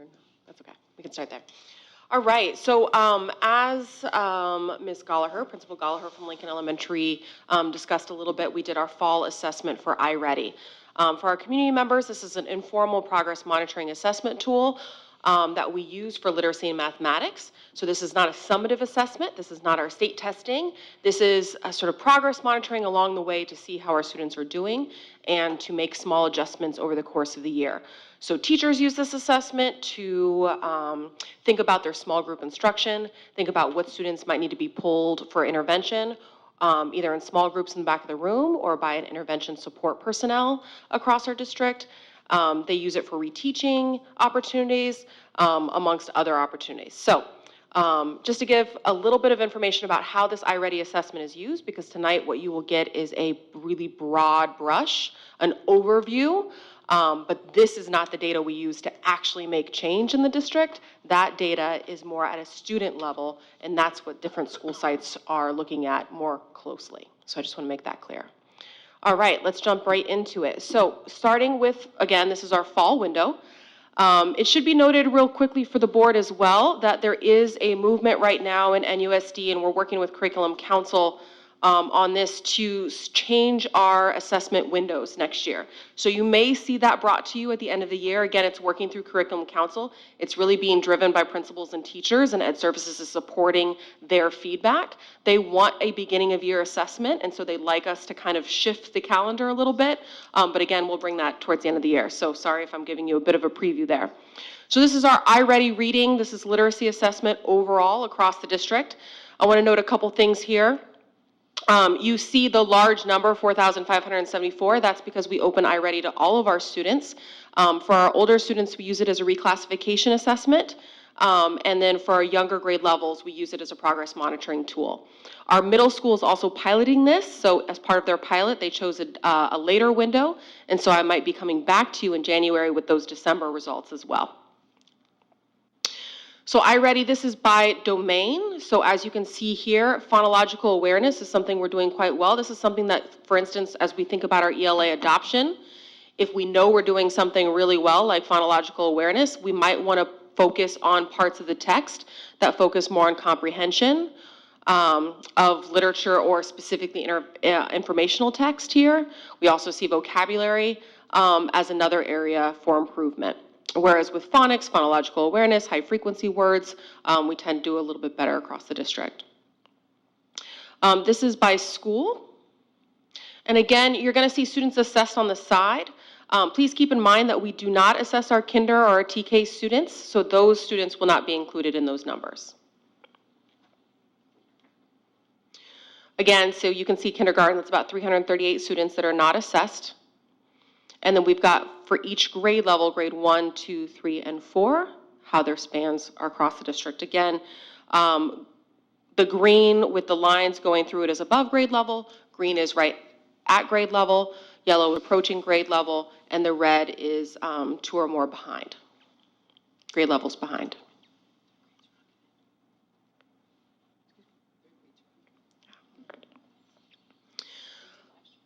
We also look at our demographic data. There's a few populations that we're looking closely at as part of our differentiated assistance work.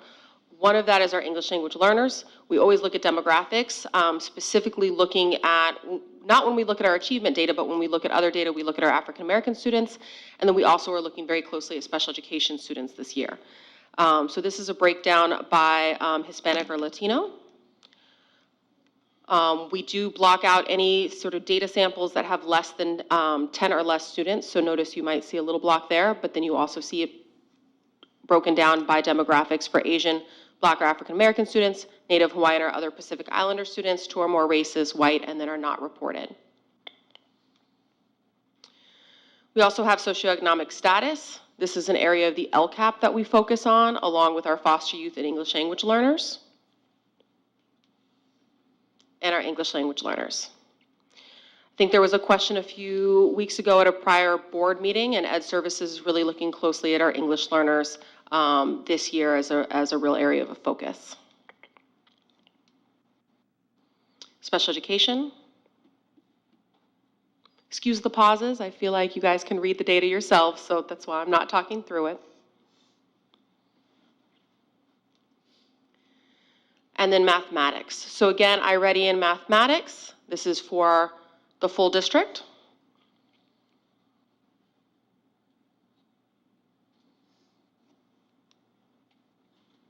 This is by domain.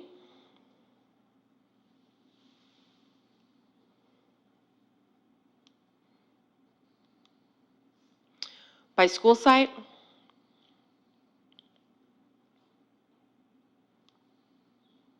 By grade level.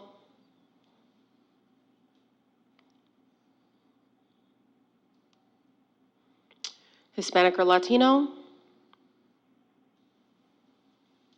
And again, you see the note there, students assessed. These totals include secondary students, which did not necessarily test during this period unless required for reclassification.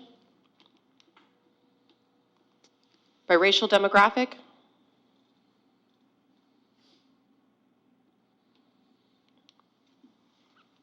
Socioeconomic status.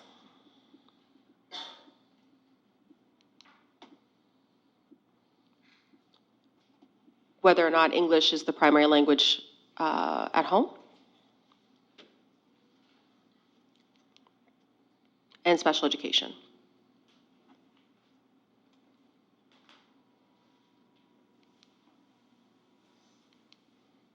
So what do we do with that data? Again, we talk at length about all of the work that teachers are really doing in their classrooms to adjust their instruction, whether it's reteaching opportunities, mini lessons, pull-out programs.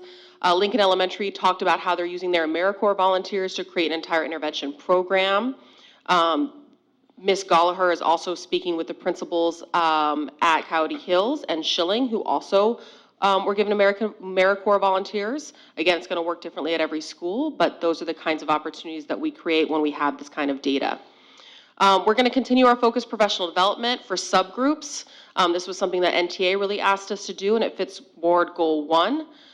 This includes principal instructional leadership, specialized professional development for special education staff, SEAL at Schilling and Coyote Hills, ELD strategies woven into other elementary professional development deliveries, such as ELD strategies, math language routines, and then Kagan cooperative learning that's coming up in January. Just some considerations to think about as we continue to shift around our organizational structure. As I think was mentioned earlier, you'll start to see support shift across the district, and I just want to make sure that that's highlighted. We'll also continue developing our multi-tiered systems of support that address the whole child. This fits our goal area 3. This includes making sure we have strong coordination of services teams across the district, utilizing internal and external partnerships, making sure kids have access to counseling, meals, mentors, technology access, et cetera, that help their learning or create barriers towards their learning. The more we can remove the barriers and create avenues and scaffolds for their success, the better we'll do. And then we also have some teacher-led intervention strategies as well. We're also still working on our ELA adoption. We have a new member of our team, Denise Coleman, who's going to support continuing the ELA adoption work, which again speaks to goal area 1. I want to take this opportunity to tell the board and a little bit of the community about the January 8th. We are going to bring in Kagan, and you might ask, why are we focusing on cooperative learning? We're really trying to increase academic student-to-student talk and really increase that oral output. The board goal was around early literacy, and so we know that in early literacy, when kids are in transitional kindergarten, they're not reading yet. So one way that we can support with literacy is building the academic vocabulary that will then help strengthen their literacy as they develop the reading skills in kinder and first and second grade. We also know that increasing oral output supports our English language learners. It also complements some of the SEAL work that we're already doing. Cooperative learning also reduces bullying, which again hits at goal 3. In our observation data, we noticed there's a lot of one-to-one talk. So there might be a teacher talk and then a student talk and then a teacher talk and then a student talk, right? If you're asking a question, that is great instruction, and please don't stop. But what that does is it means maybe in that entire 15-minute period, maybe 5 students talked. And so if we develop more cooperative learning structures, students are then able to have more opportunities to create more oral output. They also have more opportunities to learn from each other. And so you go from maybe a 15-minute period where maybe 10% of your students were actively participating with their words to 100%, right? And so that's why one of the reasons why we're bringing that in, and it's research supported. We've also worked with NTA on this. We wanted to make sure that since we did cancel the earlier PD earlier, to give that time back to teachers who so desperately needed it. We didn't want to create a one-day PD that felt like a one-off for people. We wanted it to have something that could carry into future sessions, and so we appreciate the partnership with NTA on making this decision. And that is it. I'm happy to answer any questions. Member Hill? I thought you raised your hand. No, I just had my hand up. Oh. But I do have a question, but I defer to the other board members first. So thank you, Dr. Pierce-Davis, for the presentation. Do we have a sense of how the numbers are changing from the prior year in these different categories? And obviously there's a bunch, but just thematically, or if there are any particular areas where we're seeing either increases or decreases?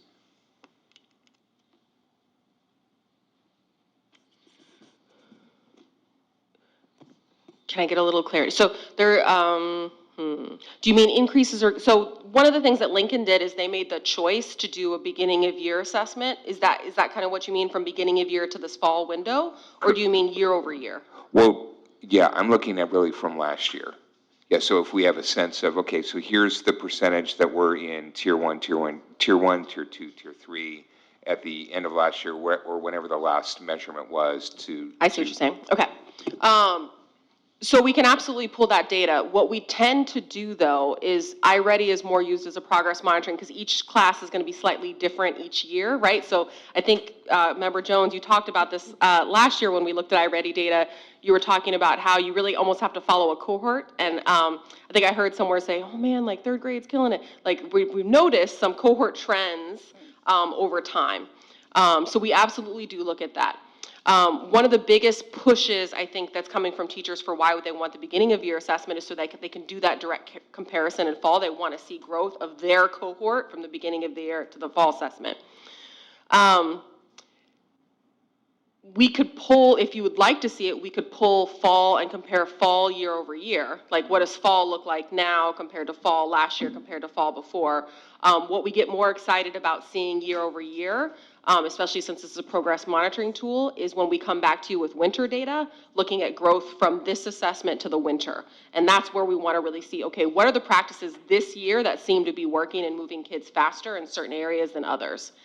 When we start to compare year over year, all of those other variables start to come into play. So did they get a new principal that year? Did they not have a principal towards the end of the year?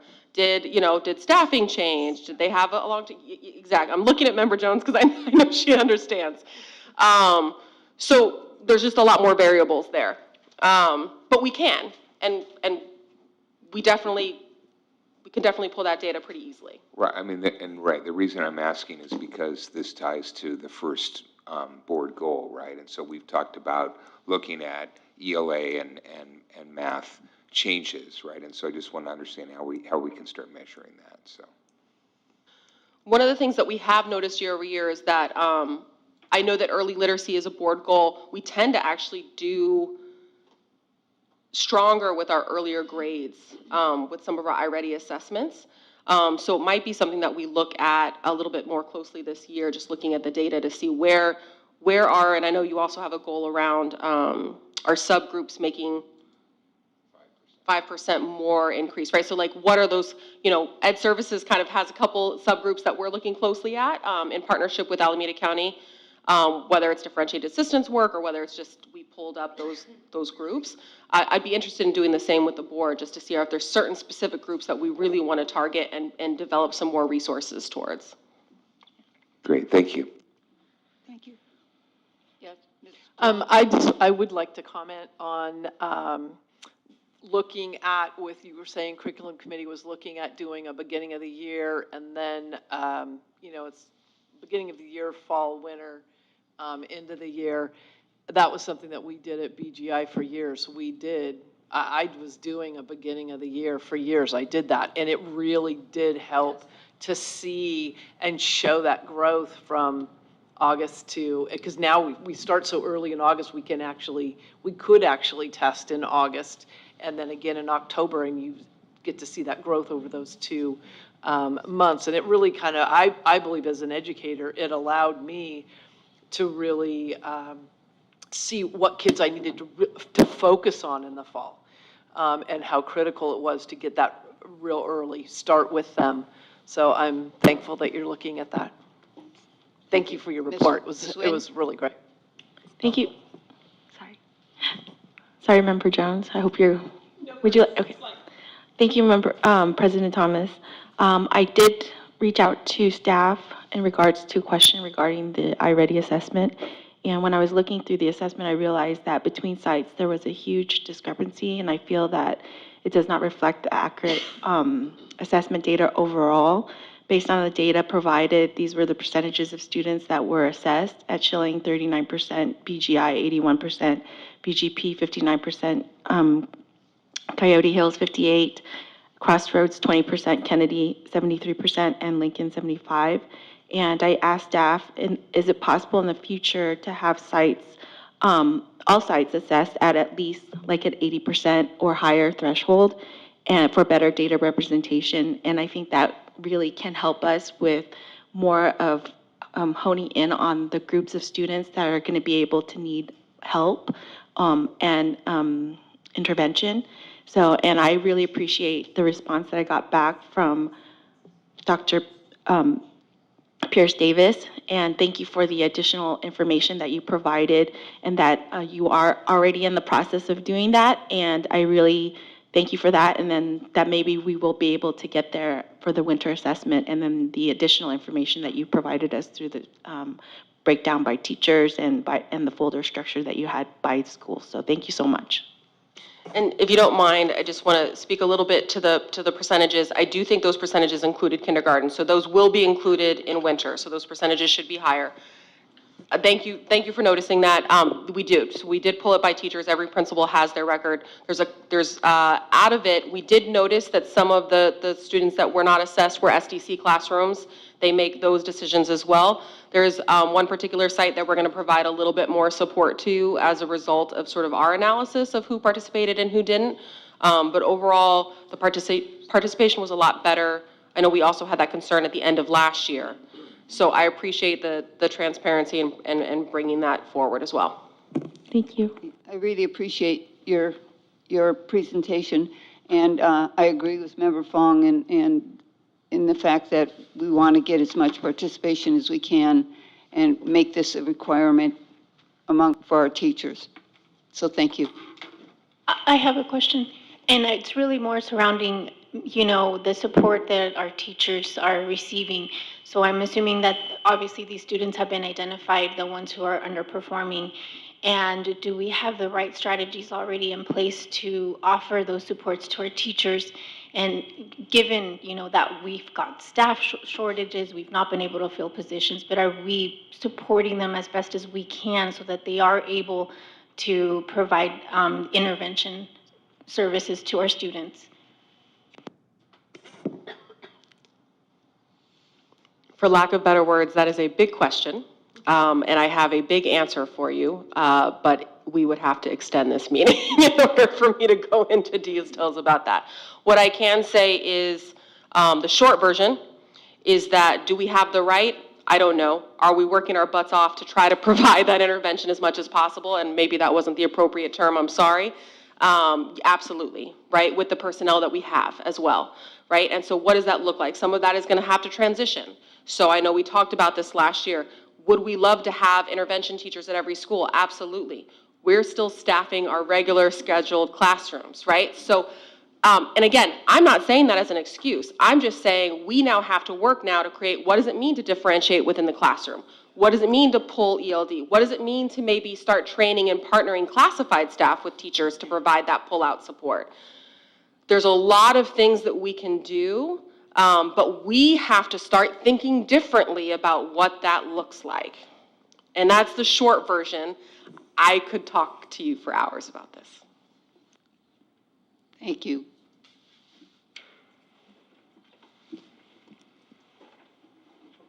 Did you want to make a comment? Well, I was just going to say that I think that this warrants a report about what our intervention services are and plan going forward, just a separate staff report. Like, how do we do it? How do we do it absent teachers and not having enough classroom teachers and enough supports? And what do we do going forward to ensure that students who are identified as being below grade level do receive the support, that they absolutely receive the support they need, and that teachers receive support being able to work with those students? And so I asked Dr. Pierce Davis earlier today if in the future we could just have a report basically on what do we do for multi-tiered systems of support academically in our district. Thank you. Okay, now we can move on. Sorry I messed up on that staff report. We move on to new business, 12.1, 2024 nominee for CSBA Delegate Assembly. And I'm humbly asking my fellow board members to nominate me for the Delegate Assembly. Yes. I move to nominate Nancy Thomas for the CSBA Delegate Assembly. I will second that. Great. Any comments? Please vote.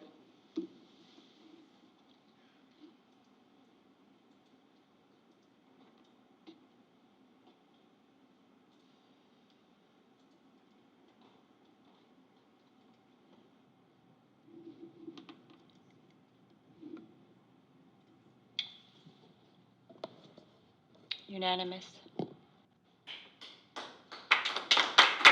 Thank you. Thank you. That was unanimous vote. Have you done this before? Yes, I've been on the Delegate Assembly for approximately 10 to 12 years. Okay. And so since I've come back on the board, I really would like to represent our district and represent our needs to the broader CSBA community. So thank you. Okay. Next is the board meeting schedule changed. Superintendent, do you want to speak to this or? Okay. Well, let me go ahead and open the item here so that I can have this in. A couple things.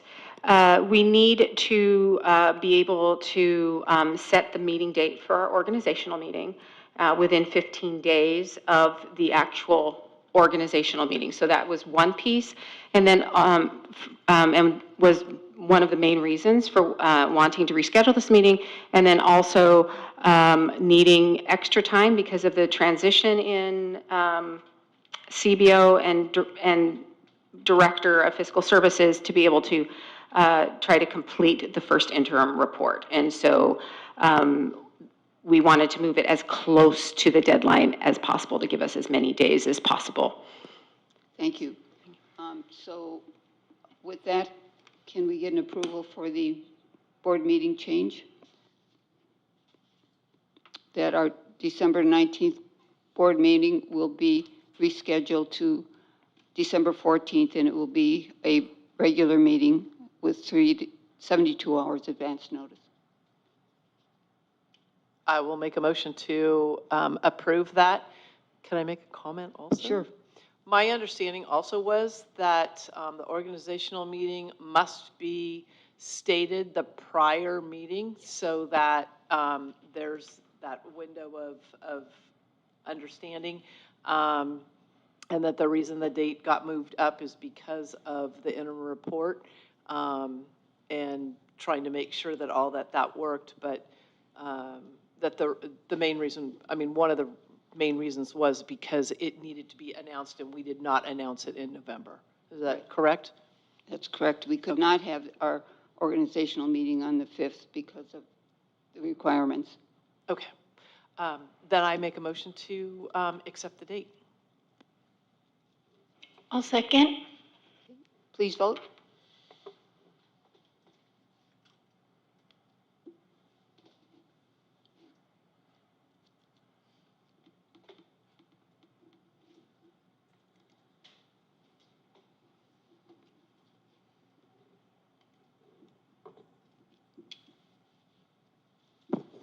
Unanimous? 5 ayes. Thank you, Board. Next, I spent a lot of time looking at the Ed Code around the organizational meeting, and that is why the meeting is set for December 14th. And also, Member Jones mentioned the requirement that we set that date at the meeting immediately preceding the organizational meeting, and in fact, that we have our clerk, which would be Member Hill, notify all members of the date of that annual meeting within 15 days or after we do set the date. So I assume that everyone is fine with setting the date to the December 14th meeting. May I have a motion? I'll make a motion to approve. I'll second. Okay, please vote.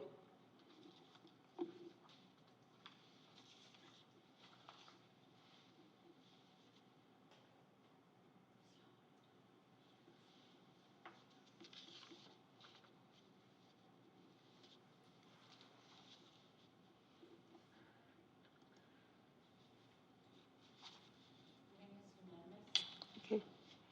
Unanimous vote. Thank you, Board. Next, we move on to 12.4, response to Brown Act complaints. This item pertains to 4 allegations that this board violated the Brown Act in the approval of the employment agreement for the Deputy Superintendent of Business Services. We have conferred with our legal counsel and do not believe there has been any violation of the Brown Act. However, out of an abundance of caution, I am asking the board to approve and authorize a letter to be sent to the 4 complainants regarding their allegations, and that letter is attached to the agenda. I believe previously we had several members speaking to this item. Do board members have any questions or comments? Member Nguyen? I do. In the Brown Act complaint PDF, Ms. Gutierrez's email and personal information was not included, but all the other 3 complainants, their email address and name were there and not redacted. I would like for us to correct that, and then, and I'm happy to approve. Okay. Yeah, Member Hill? I'd like for us to actually get clarification on this from legal counsel. And the reason for that is it's my understanding that when there's a communication that's directed to the board, that and all the information, including contact information, is actually a public record. And so that's my understanding. I could be mistaken, and so I'd just like for us to get clarification on that.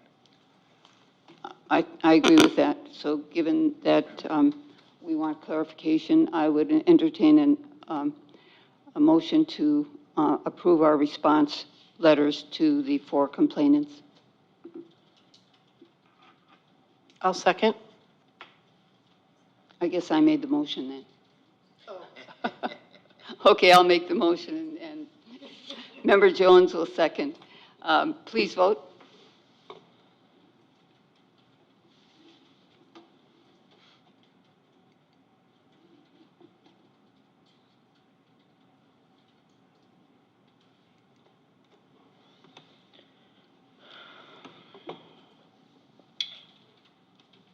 Unanimous. Thank you. All board members voting in favor of 12.4. Next, we move on to personnel items. Personnel report. Member Nguyen? I'd like to pull it, please. 13.2. Okay.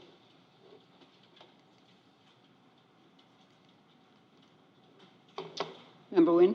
Thank you, President Thomas. Again, I asked this question to staff.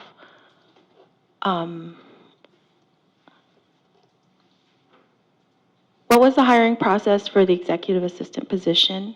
How many applicants were there? What was the makeup of the interview panel? Did the district hold a panel oral board interview where they gave recommendations of candidates to move forward in the next interview process with superintendent and executive staff?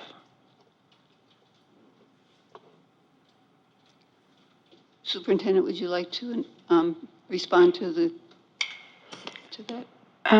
Mr. Burrell, who ran the, Was the question not addressed in the board response? Yeah, you can read it.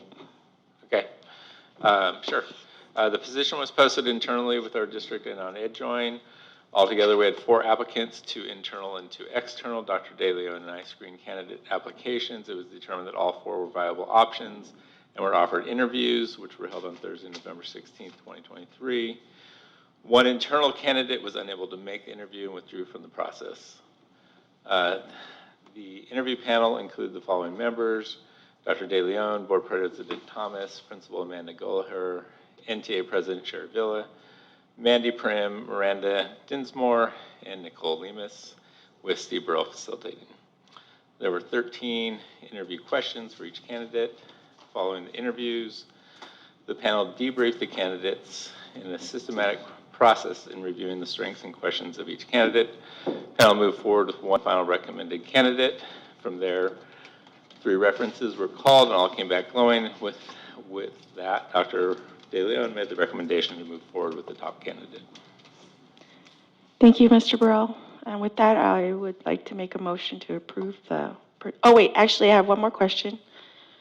With the hire of the certificated substitutes in our prior board meeting, we had also, there are 6 here, I believe last time there was around 6 or 9.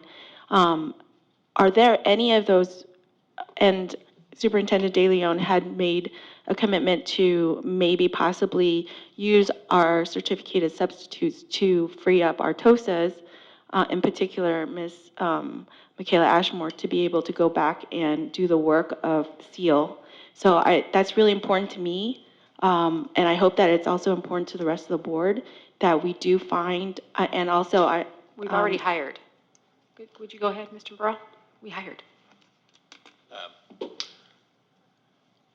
Did you finish your question? I didn't want you to not have the opportunity to finish your question. Well, I appreciate that the Superintendent De Leon said that we already hired, which is great news. And I hope that we can relieve Ms. Michaela Ashmore back to the SEAL program because our Title I schools need her resources and our teachers there need her to be able to train them so that we can continue the great work that is, SEAL. Thank you.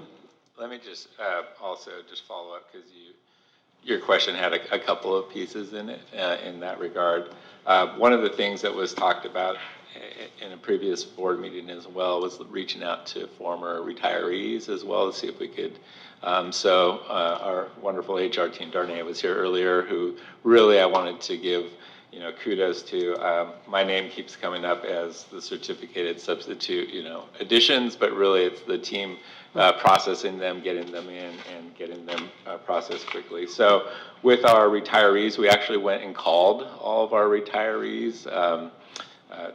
Responses varied from no way to I'm very happily retired. Unfortunately, none of the retirees were willing to take a long-term position to come back, but certain ones were willing to do kind of day-to-day and continue with that. Also, we have pinged our certificated substitute pooled in regards to long-term. And again, not finding that response there as well, more of a day-to-day. In regard to the one position that, so we actually had two TOSAs that were filling spots, one at Schilling and one at BGI. And the Schilling TOSA has been able to be released starting yesterday, back to doing the work specifically around mathematics. In regards to the hire, we have all the onboarding paperwork and pieces in place. We are waiting for the, it was an out-of-state credential that we're waiting for verification to allow for it to be processed in California. This was processed quite a few weeks ago. The state has let us know that it's a 50-day process. We're at about that time. We're also, there's a expedited, well, we've heard that there may be an expedited email that we can send out. So again, I know I sound like a broken record. There are a lot of hoops that need to be jumped through. I have a level of frustration with the, knowing that there's a teacher shortage and still the same level of, while we definitely want to vet and make sure we have highly qualified teachers in our, teaching our kids, it feels like the hoops are still quite a number to jump through. So we have a person lined up ready to, basically start as soon as that verification is there. So I'm hoping within the next, we're right around the corner from our winter holidays, so I'm hoping by then and starting the new year, we'll have that in place. To relieve both TOSAs? Or Well, one has already been relieved. Okay. As of yesterday. She's back into working with. And that's the one at Schilling? Correct. Okay. So the one at BGI, you're hoping to relieve after the holidays? At the latest, yes. Okay. Thank you. Thank you. Good I question. appreciate the clarification, and with that, I would move to approve the report. Thank you. Thank you. I'll second. Member Nguyen makes a motion, Member Jones seconds. Please vote.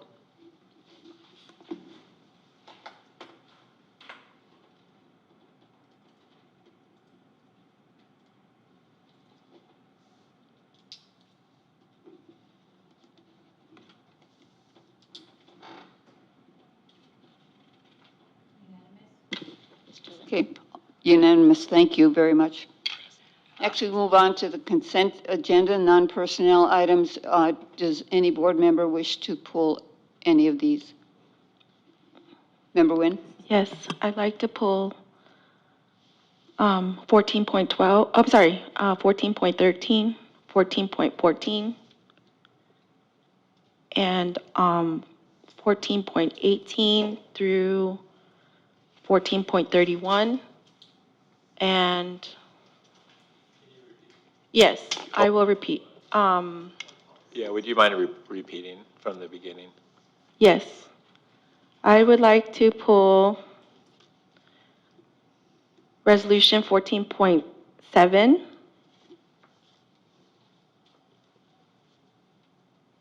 14.13, 14.14, and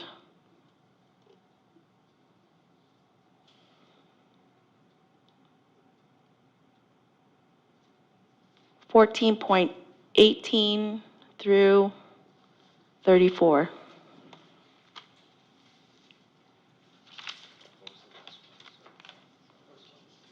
Fourteen 14.18 through 14.34, all the policy updates. So that would be 14. I would entertain a motion for 14.2 through 14.6, 14.15 through 14.8 through 14.12, 14.15 through 14.17. I'll make a motion to approve 14.2 through 14.6, 14.8 through 14.12, 14.15 through 14.17. I second. Please vote.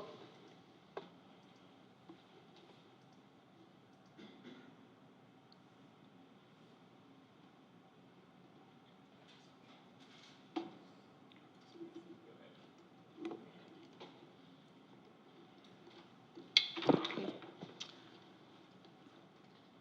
14.7. Unanimous. Pardon? Oh, unanimous vote. Thank you. Thank you, President Thomas. So I pulled 14.7 because if it is tied to 14.33, and I would like to have all of the policy updates be pulled for second reading, because my question is, my understanding was that when we established the audit committee, was that the audit committee was reviewing these. And now I'm hearing that there's possible community member updating these policies, so I am concerned. Oh, no, hold on, let me finish. Because my understanding, the committee consisted of you, President Thomas, and Member Jones, and also Assistant Superintendent Pierce Davis, am I correct? Yes, but only for ed services. Okay, that's not my understanding, but okay. So my question is, no, can I please finish? I apologize, I know that I cut you off, so go ahead, cut me off. I just wanted to make a clarification, it's not the audit committee. So you said. Oh, sorry, apologies, subcommittee, policy subcommittee. So my concern is, thank you, Member Hill, for correcting me, I appreciate that. And I need to do a better job of listening also. But my concern is that, is there a community member that is helping with the policy updates? Because that's not something that the board approved. And I would much rather have staff evaluating the policies like we had done before, because as I was going through some of these, there were some deleted items in the note section. And I don't see a previous one or what the recommended copy of it was. So that's why I'm asking for those to be pulled and for a second reading. Thank you. Okay, I could maybe help clarify. The, if there's two types of updates. One is when there is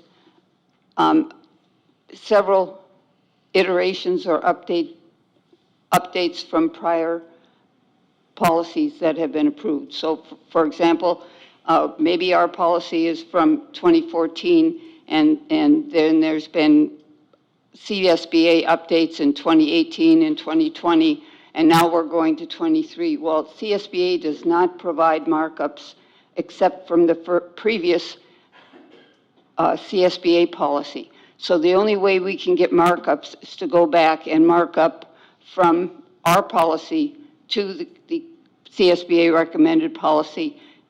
So if there's intervening policy changes by CSBA, that's what we have to do.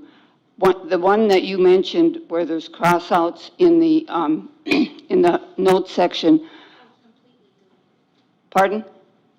Or completely deleted, but the box is still there. Yeah, well, I know that boxes, what do you mean the completely deleted? So they wouldn't put a blue box there if there wasn't a prior comment. So somehow those, if there were notes there, they're not there. So were there notes or were there not notes? Is that on which policy is that on, all of them? On a couple of them, so I'm just pulling them all just for us to review again. Thank you. That's fine, but I do think that there are markups within the boxes, and I heard you say that. Yes, there are markups within the boxes, but there are on some of the policy updates. It is very unclear whether or not there were language there before or if there were not, but the blue box is there. I have no problem pulling these and putting them on the next agenda if Member Jones feels the same, and we can, I can converse with you and go over them to make sure that it's clear and that they're marked up correctly. They're marked up with an automatic process. They're not marked up by anyone. My second question is there a community member helping you guys update these policies? No, there is a community member that has created a program that does the markups for the policies that CSBA does not have a markup for. And are you reviewing all those markups? Okay. Yeah. Thank you. So what does the board want to do? Do you want to go ahead with these, or do you want to pull them? I think we should just pull it for a second reading. We can pull them for a second. Yeah, we'll pull them for a second And reading. also, I do kind of have an issue with that. I mean, like, there was no discussion that you're having some sort of software or another person helping markup. I mean, I would rather have staff look through these because they have a trained eye, they understand. There are certain things that are definitely missing, like material items that pertain to our district, and it is not there. So that really concerns me. And regardless of the fact that I know that you guys are both reviewing it, I don't know if that's a misstep or what, but that's why I just don't feel comfortable in general having like how many policies right now up here, trying to approve them all at one time. I think that we should slow down a little bit and, press on the brakes and maybe go through them a little bit more diligently. Staff does approve and look at these. They really have to go to staff. We look them over, we ask questions, but staff gives their approval before it gets put on the agenda, except for the bylaws, which are our board bylaws, and in that case, Ms. Jones and I review them. Okay, thank you. So should we make a motion to have these pulled for a second reading? Do we need that? Is it for, the ones you 14.18 through 14.34? So actually, I have 14.7 and 14.18 through 14.34. I would like to make a motion to pull them for a second reading. I second. I don't think we have to vote on this when we pull an item. The first reading, we just okay. Schedule a second reading. Thank so those you. will come back for a second reading. It's been captured in the board notes here. Thank you. Okay, on to item 14.13, the contract regarding the strategic solution. I understand that is for $46,100, and it was dated for the commence work was July 1 to June 30th, 2024. And this is kind of together with the other one. So my question is, on the second renewal contract, it says that the renewal supersedes, which means that this new agreement now supersedes, means replace the previous contract, and for an additional work up to 15,000 through February of 2024. And I actually don't agree with the renewal. I think it is a supplemental to the original contract because it's additional work that is the same work. And I don't agree with the term renewal. I believe that this contract is actually, the second one is a supplemental, so there should be an amendment to the original contract and add this as a supplemental, therefore bringing the subtotal to, let's see, 46 and 15, 61,000, which needs board approval. So I'm voting no on both of these contracts.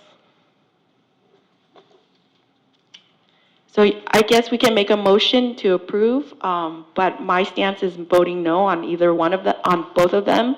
I mean, I understand the first one is already commenced work and he has already invoiced us. And then the second one, I don't believe that we should continue or renew the contract or add a supplemental to the contract because we already have we have our new CBO who is capable of doing this work. And we're paying her already a large amount. And so I'm voting no on both of those items. Okay, on 14.13, I'll call on you, Member Hill, just a second. I just wanted to clarify that and help the public understand that this contract was approved by staff. It is under the amount that staff has approval limits for. It was inadvertently left off of the last quarterly contract ratification that the board does. So we are really only on 14.13, we are only ratifying what was already approved by the staff. Member Hill? Yeah, thank you, President Thomas. So I understand President Wen's comments that were, I'm sorry, Member Wen's her comment, and it was made by the public as well about, you know, splitting orders, right? And so, and I don't think that was the intent, but we want to be careful. I'm a little bit rusty on my procurement law right now since I haven't looked at it recently, but my understanding, and this is an area that we will need the new CBO's help with because our procurement policies are really a hodgepodge right now. But my understanding is that our current policy is that for services, anything under $99,000 it doesn't need formal board approval in advance. The board still needs to ratify this afterwards, but that's the limit for services. That's the bid limit, and our approval is half of the bid limit. So it's half of whatever, and each year it changes. Yeah, so it's not 99,000. It's okay, 54. so it's 54. Okay, so like I said, I'm rusty. All right, so but if it takes combining, doing an amendment to it or whatever, I mean, I don't really have a strong viewpoint on that. But one thing though that I do want people to understand is so strategic solutions. So the person who is really strategic solutions is a gentleman named Mike Berg. And Mike Berg was recommended to us by CSBA. He is an experienced financial person. He worked his way up and played the CBO role, but he's also the former superintendent of Fresno. And so he's a super experienced guy. And one of the reasons that he was recommended to us by CSBA is because he has experience in doing forensic audits. And that's one of the things that we've been having him do, and we have found a lot of irregularities, and some of this has been discussed in the audit committee, and so, and I think that although his work is coming to a close, there's still a number of loose ends that need to be tied up. And so, in the idea that there can just be sort of this immediate handoff that says, okay, we have a new CBO, now this person disappears, it's really an unrealistic expectation. You always need a transition, and I don't think that that's an excessive transition that's being asked for. So that's my perspective on this. Also, I mean, I'm kind of curious because he's made reports to the audit committee, but he's working for the board. He hasn't made any report outs to the board. In public, the public does not know what he's doing. And, that concerns me. And then not only that, you talk about transition, we also just approved last month for two interim finance directors to be able to transition Ms. Tracy Becker. So that's, my understanding is that that's not correct. So, and let me provide a clarification. So, Mr. Berg has been involved with the audit committee. He was helping to support our auditor selection process. He shared a couple of insights into things that are going on, but there wasn't a formal report to the audit committee.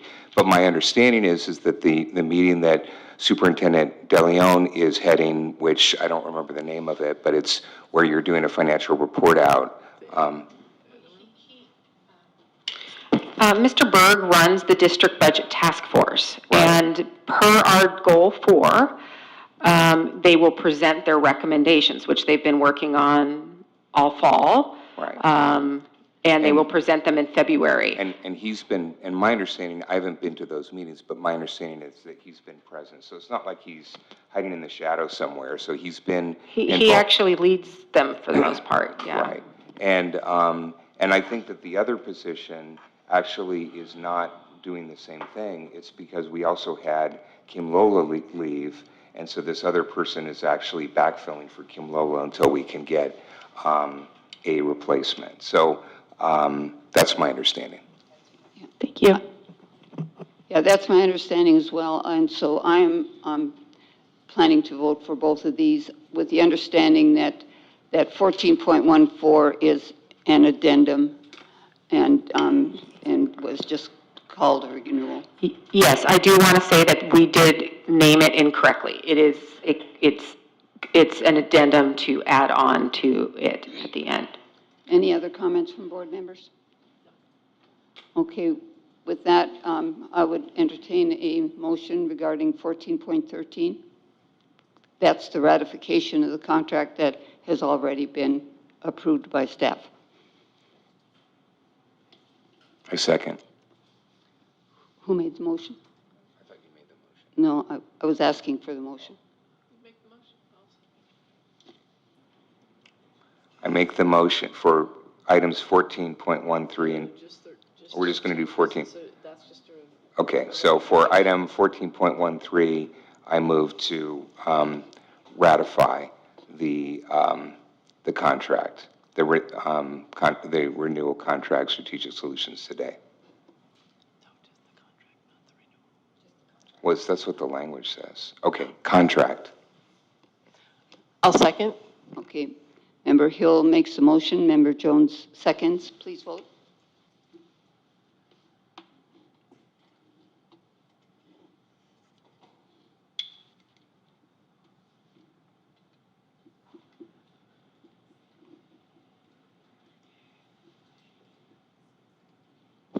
Unanimous?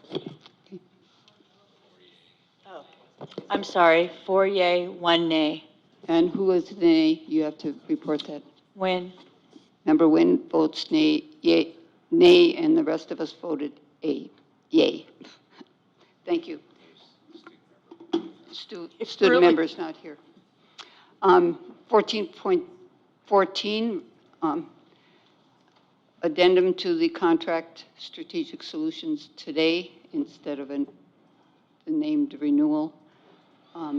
Could I have a motion? I'll make a motion to accept the addendum to the Strategic Solutions Today contract.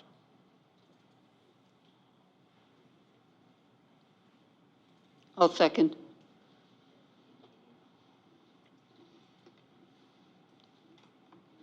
Please vote.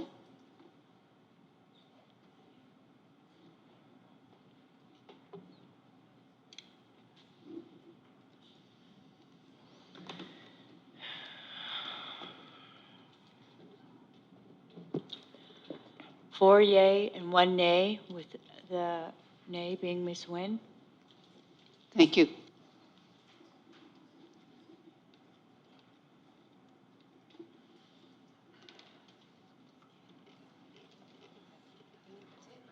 I think that's it.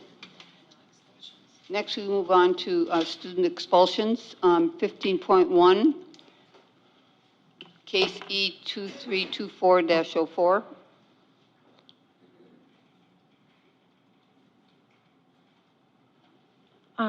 I just want to point out something. They're not, if you don't remember which sequence you read them in, they're not listed the same down at the bottom as they were attached to our information on closed session. Okay, right. So they're out of order, but the administrative content and our, had them corrected. with these numbers, so, So I just want to let the board know so that they're voting on the correct one. So for 15.1, it is tied to, the item 2.6. Agenda item 2.6. And then 15.2 is tied to agenda item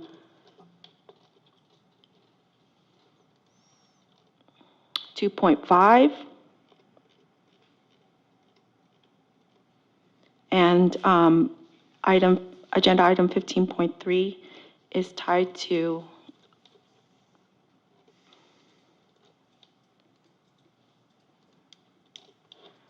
the last one. Sorry, can't scroll. 2.7. Okay? okay, with that understanding, I would accept a motion for 15.1. I'll make a motion. I'll second. And your motion is to accept the staff recommended solution, okay? Please vote.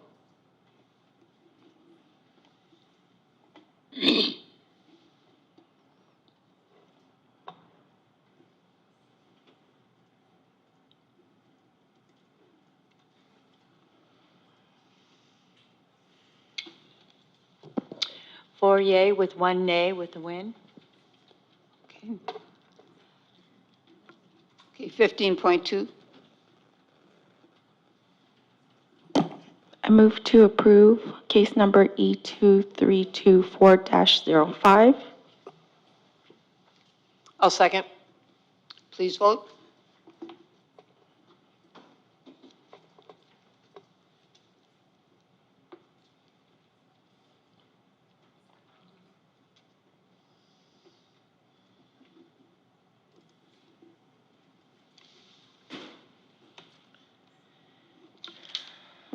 Unanimous.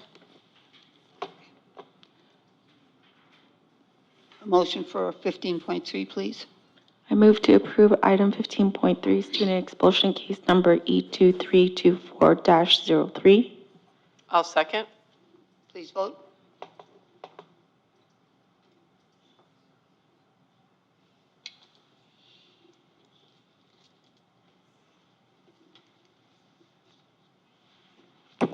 Unanimous.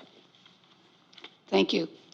Next, we move on to Board of Education Committee reports, announcements, requests, debrief, and discussion. We begin with Member Nguyen.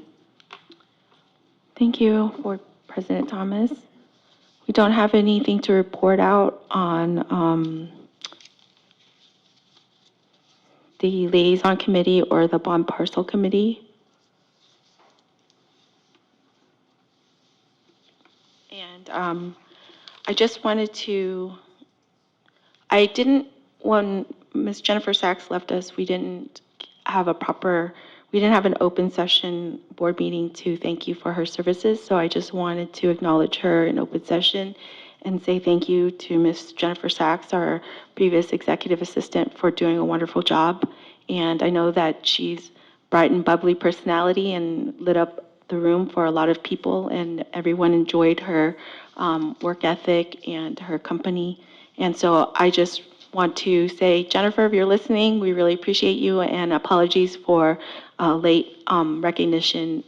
And we really did appreciate all the hard work that you did for us at NUSD, so thank you.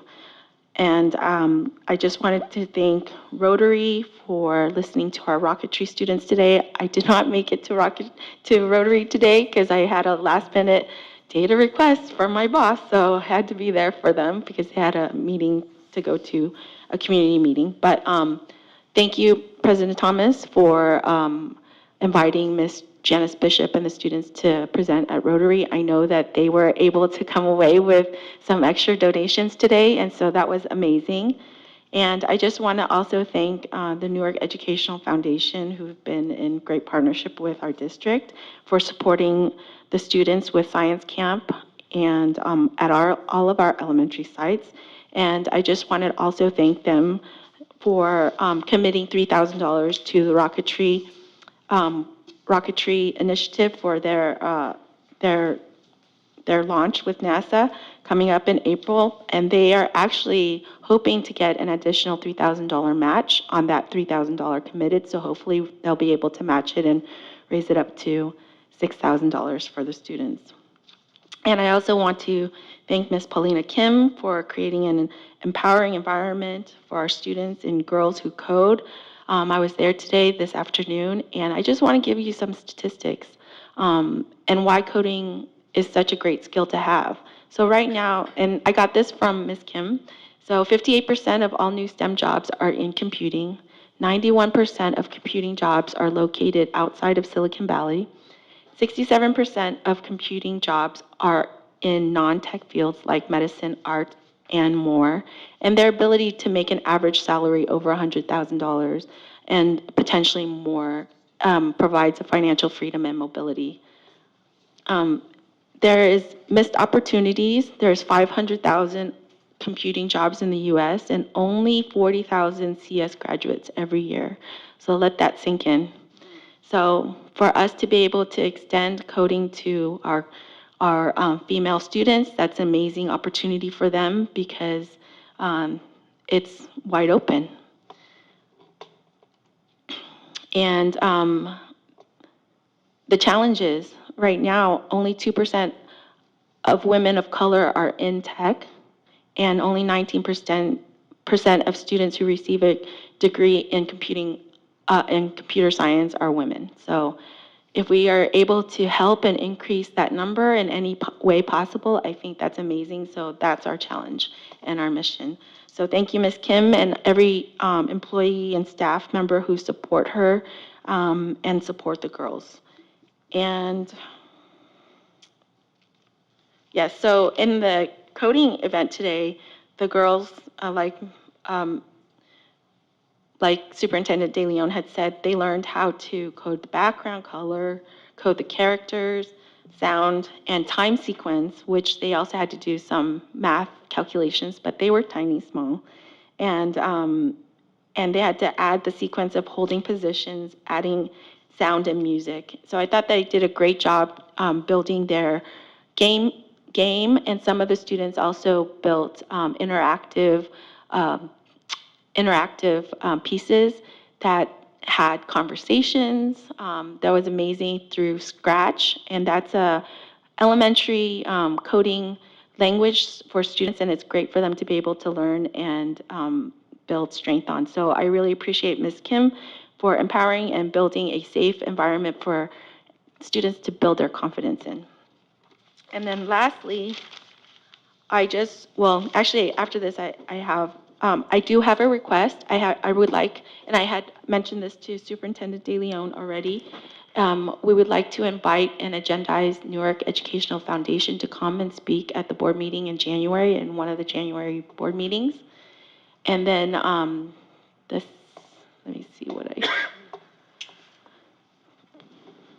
I will get back with the other requests at another time, but I just wanted to, I read this today, and it's not something that I wrote, but it definitely resonated with me. So I'm going to read it out loud here in reflection, because it is towards the end of the year, and I just wanted everyone to maybe, and I hope that it resonates with you. So never blame anyone in your life. Good people give you happiness, bad people give you experiences, worse people give you lessons, and the best people give you memories.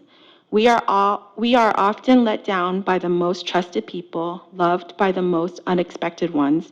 Some make us cry for things that we haven't done, while others ignore our faults and just see our smile. Some leave us when we need them the most, while some stay with us even when we ask them to leave. The world is a mixture of people. We just need to know which hand to shake and which hand to hold. After all, that's life, learning to hold on and learning to let go. Only those who care about you can hear you when you're quiet.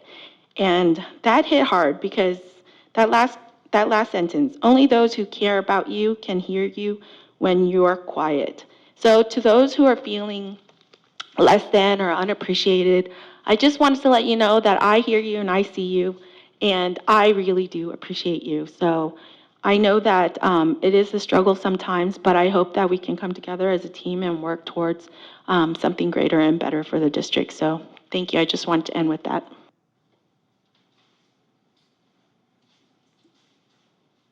I don't have any committee updates. I simply did just want to go ahead and say that today's presentation from Lincoln was magnificent. I truly love what they're doing. They're doing such a good job. They're thinking forward, and they're putting programs in place right now to ensure that none of the students fall behind. And truly, that's where our focus always needs to lie, is ensuring that every one of our students has access to the education that they need, and that we're meeting them where they're at, whether they're high achieving or whether they're underperforming. And truly, that is what our site always needs to be on. And also, I just wanted to welcome Tracy as well to the team. You have a lot of work, a lot of work ahead of you, and I'm glad you're here, and welcome to NUSD, and I look forward to working with you.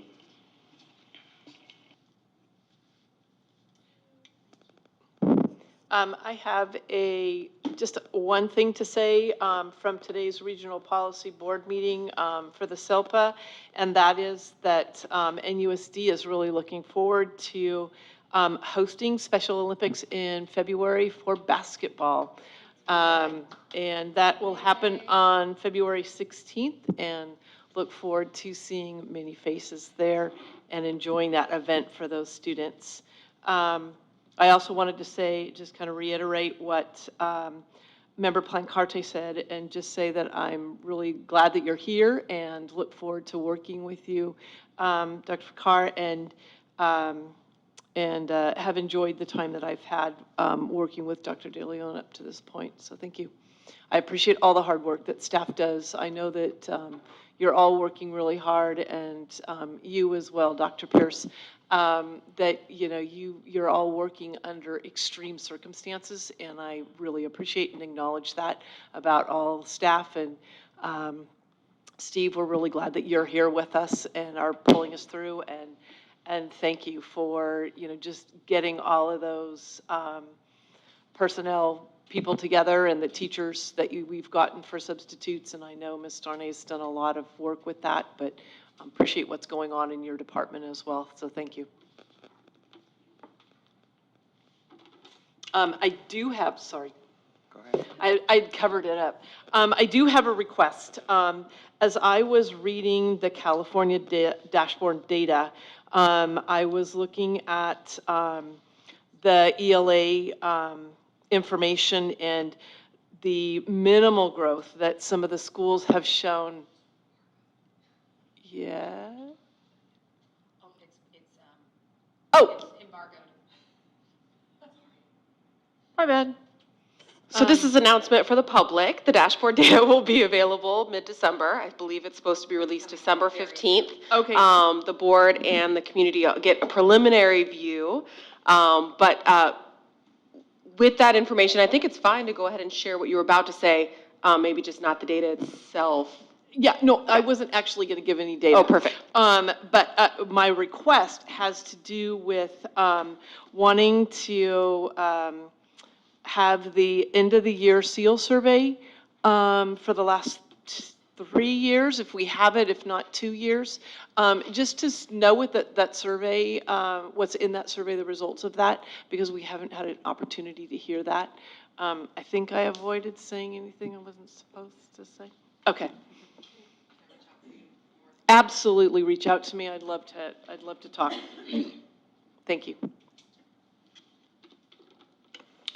So I'd like to echo my fellow board members' comments, and Member One, I appreciate the reflection that you shared, and Member Plancarte and Member Jones also agreed, to we're heartily welcoming CDO Vacar, so thank you for joining us. One update and then one comment. So the update is we're going to have our last audit committee meeting of the year this next Wednesday, I believe it is, at 6 o'clock in the board library for those that are interested. And I was hoping that we might actually be able to see the draft view of the audit, but it's not ready yet, so we're not going to be able to see that. So that's going to have to wait until January. But we're also hoping, and I know that we'd copied the CBO on this. We're hoping to see if we could arrange an introduction to the new auditor. Although this is it's a busy time of year, so I know that they may not be able to do it. But it would be nice to make that introduction if we can. So that's the update. The comment is, as everybody knows, I'm a sports fan and a football fan. And, I've talked about, I've made comparisons between the 49ers and what they've been able to do and what we're hoping to be able to do with our district. But I'd like to provide a little context just so people understand and have, a realistic eye around how these things work. And so although right now we're on the cusp of maybe having another 49er dynasty, I don't want to jinx it, but the 49ers were not always great. And I remember a time when I was very little when they were the worst team in football.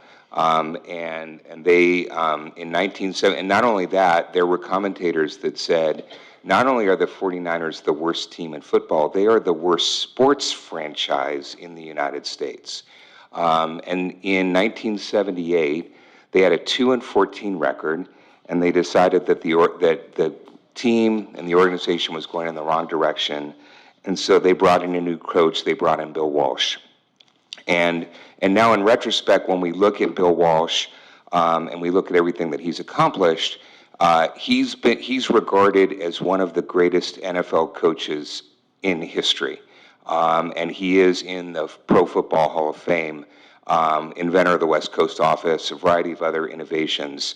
But when he joined, he was not a sure thing, but he believed, and the ownership when they brought him in believed that he was going to bring in a system that was going to bring change and make the organization great. But it didn't happen overnight. And so again, people, when they look through history, they forget about this stuff. But in 1979, when he finished the 1979 season, his first year, he had exactly the same record as the prior losing year. It was 2-14. So there were a lot of doubters. There was a lot of questioning. Then the following year, in 1980, he improved, but it was only 6-10. So again, and there were some really nail-biting moments. But again, what his attitude, and when, if you read the book that he contributed interviews to, it's called, what's I can't remember the name now, but it basically talks about how what you need to pay attention to is the day-to-day things that are getting done, and the slow progress that's being made. And so, and his viewpoint was, it's not going to happen overnight. Oh, and the name of the book's called The Score Takes Care of Itself. And so he said, if you start putting the right systems in place and you start executing on them, ultimately you're going to get the score and you're going to get the record that you look for. And by 1981, 3 years later, we had our first Super Bowl championship. And he's the only coach in history, in NFL history, that was able to accomplish that. But it didn't happen overnight, and it required putting a system in place and a lot of hard work. And so I just want to set those expectations, but again, I think that we all just need to commit to trying to figure out how we can become the education equivalent of a Super Bowl team.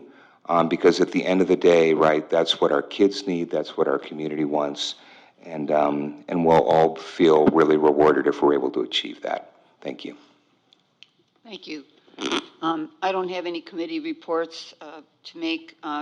There will be an ROP meeting on Thursday that I will attend. I really appreciated and enjoyed all the work that went into the Spooktacular and other events that we've had, and including the girls who code. I plan to go on the 14th. Welcome to our CBO, Deputy CBO. Thank you so much for joining our district. We're looking forward to a lot of good things happening going forward. So welcome. And also, I'd like to echo the sentiments of my other fellow board members about how much we appreciate staff and the hard work you're doing. And we just want you to know that we love you and that we're behind you. And please tell us what you need and counsel us so that we can move our district forward. Thank you. Member Wynn? Thank you, President Thomas. I forgot one thing. On November 16th, we had Special Olympics over in Fremont for middle school and high school. And honestly, that day I wasn't going to go, but my chief was giving a speech there, so she asked me to come, and I was happy to accompany her. And I just wanted to give appreciation to Chief Diaz of the Fremont Fire Department for engaging with one of our student members over at at Bridgepoint. She was really excited to meet Chief Diaz. Actually, she was hoping she was a police officer, but she got the fire chief instead. And at the end of the conversation, she said, "I would like to be you one day." So the chief went out to her car and grabbed her turnout coat and helmet, and she put it on our student, and it was amazing to see the student light up and have a great time. And it was pretty funny because I was also greeting Ms. Rangel, and they were actually playing soccer, and I kind of got run off the field. And so it was really fun. To all of our community, if you're not, I'm excited to participate in the Special Olympics when it's here for basketball, because last year we did hold it at the high school. So if you have an opportunity to come out and really see the students engage, it's a wonderful experience. And again, welcome, Ms. Becker, and we're excited to have you on board. And thank you again. That's it.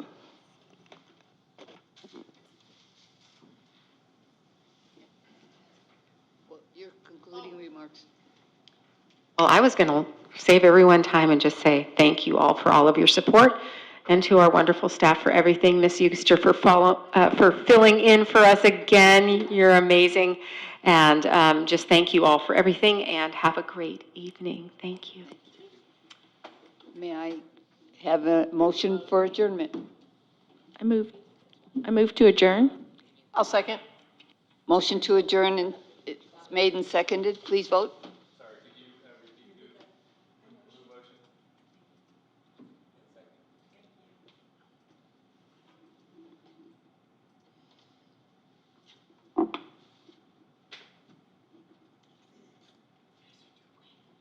I know you have to like know our voices, right? It's unanimous. Okay. I used to announce who made the motion and who made the second, and I thought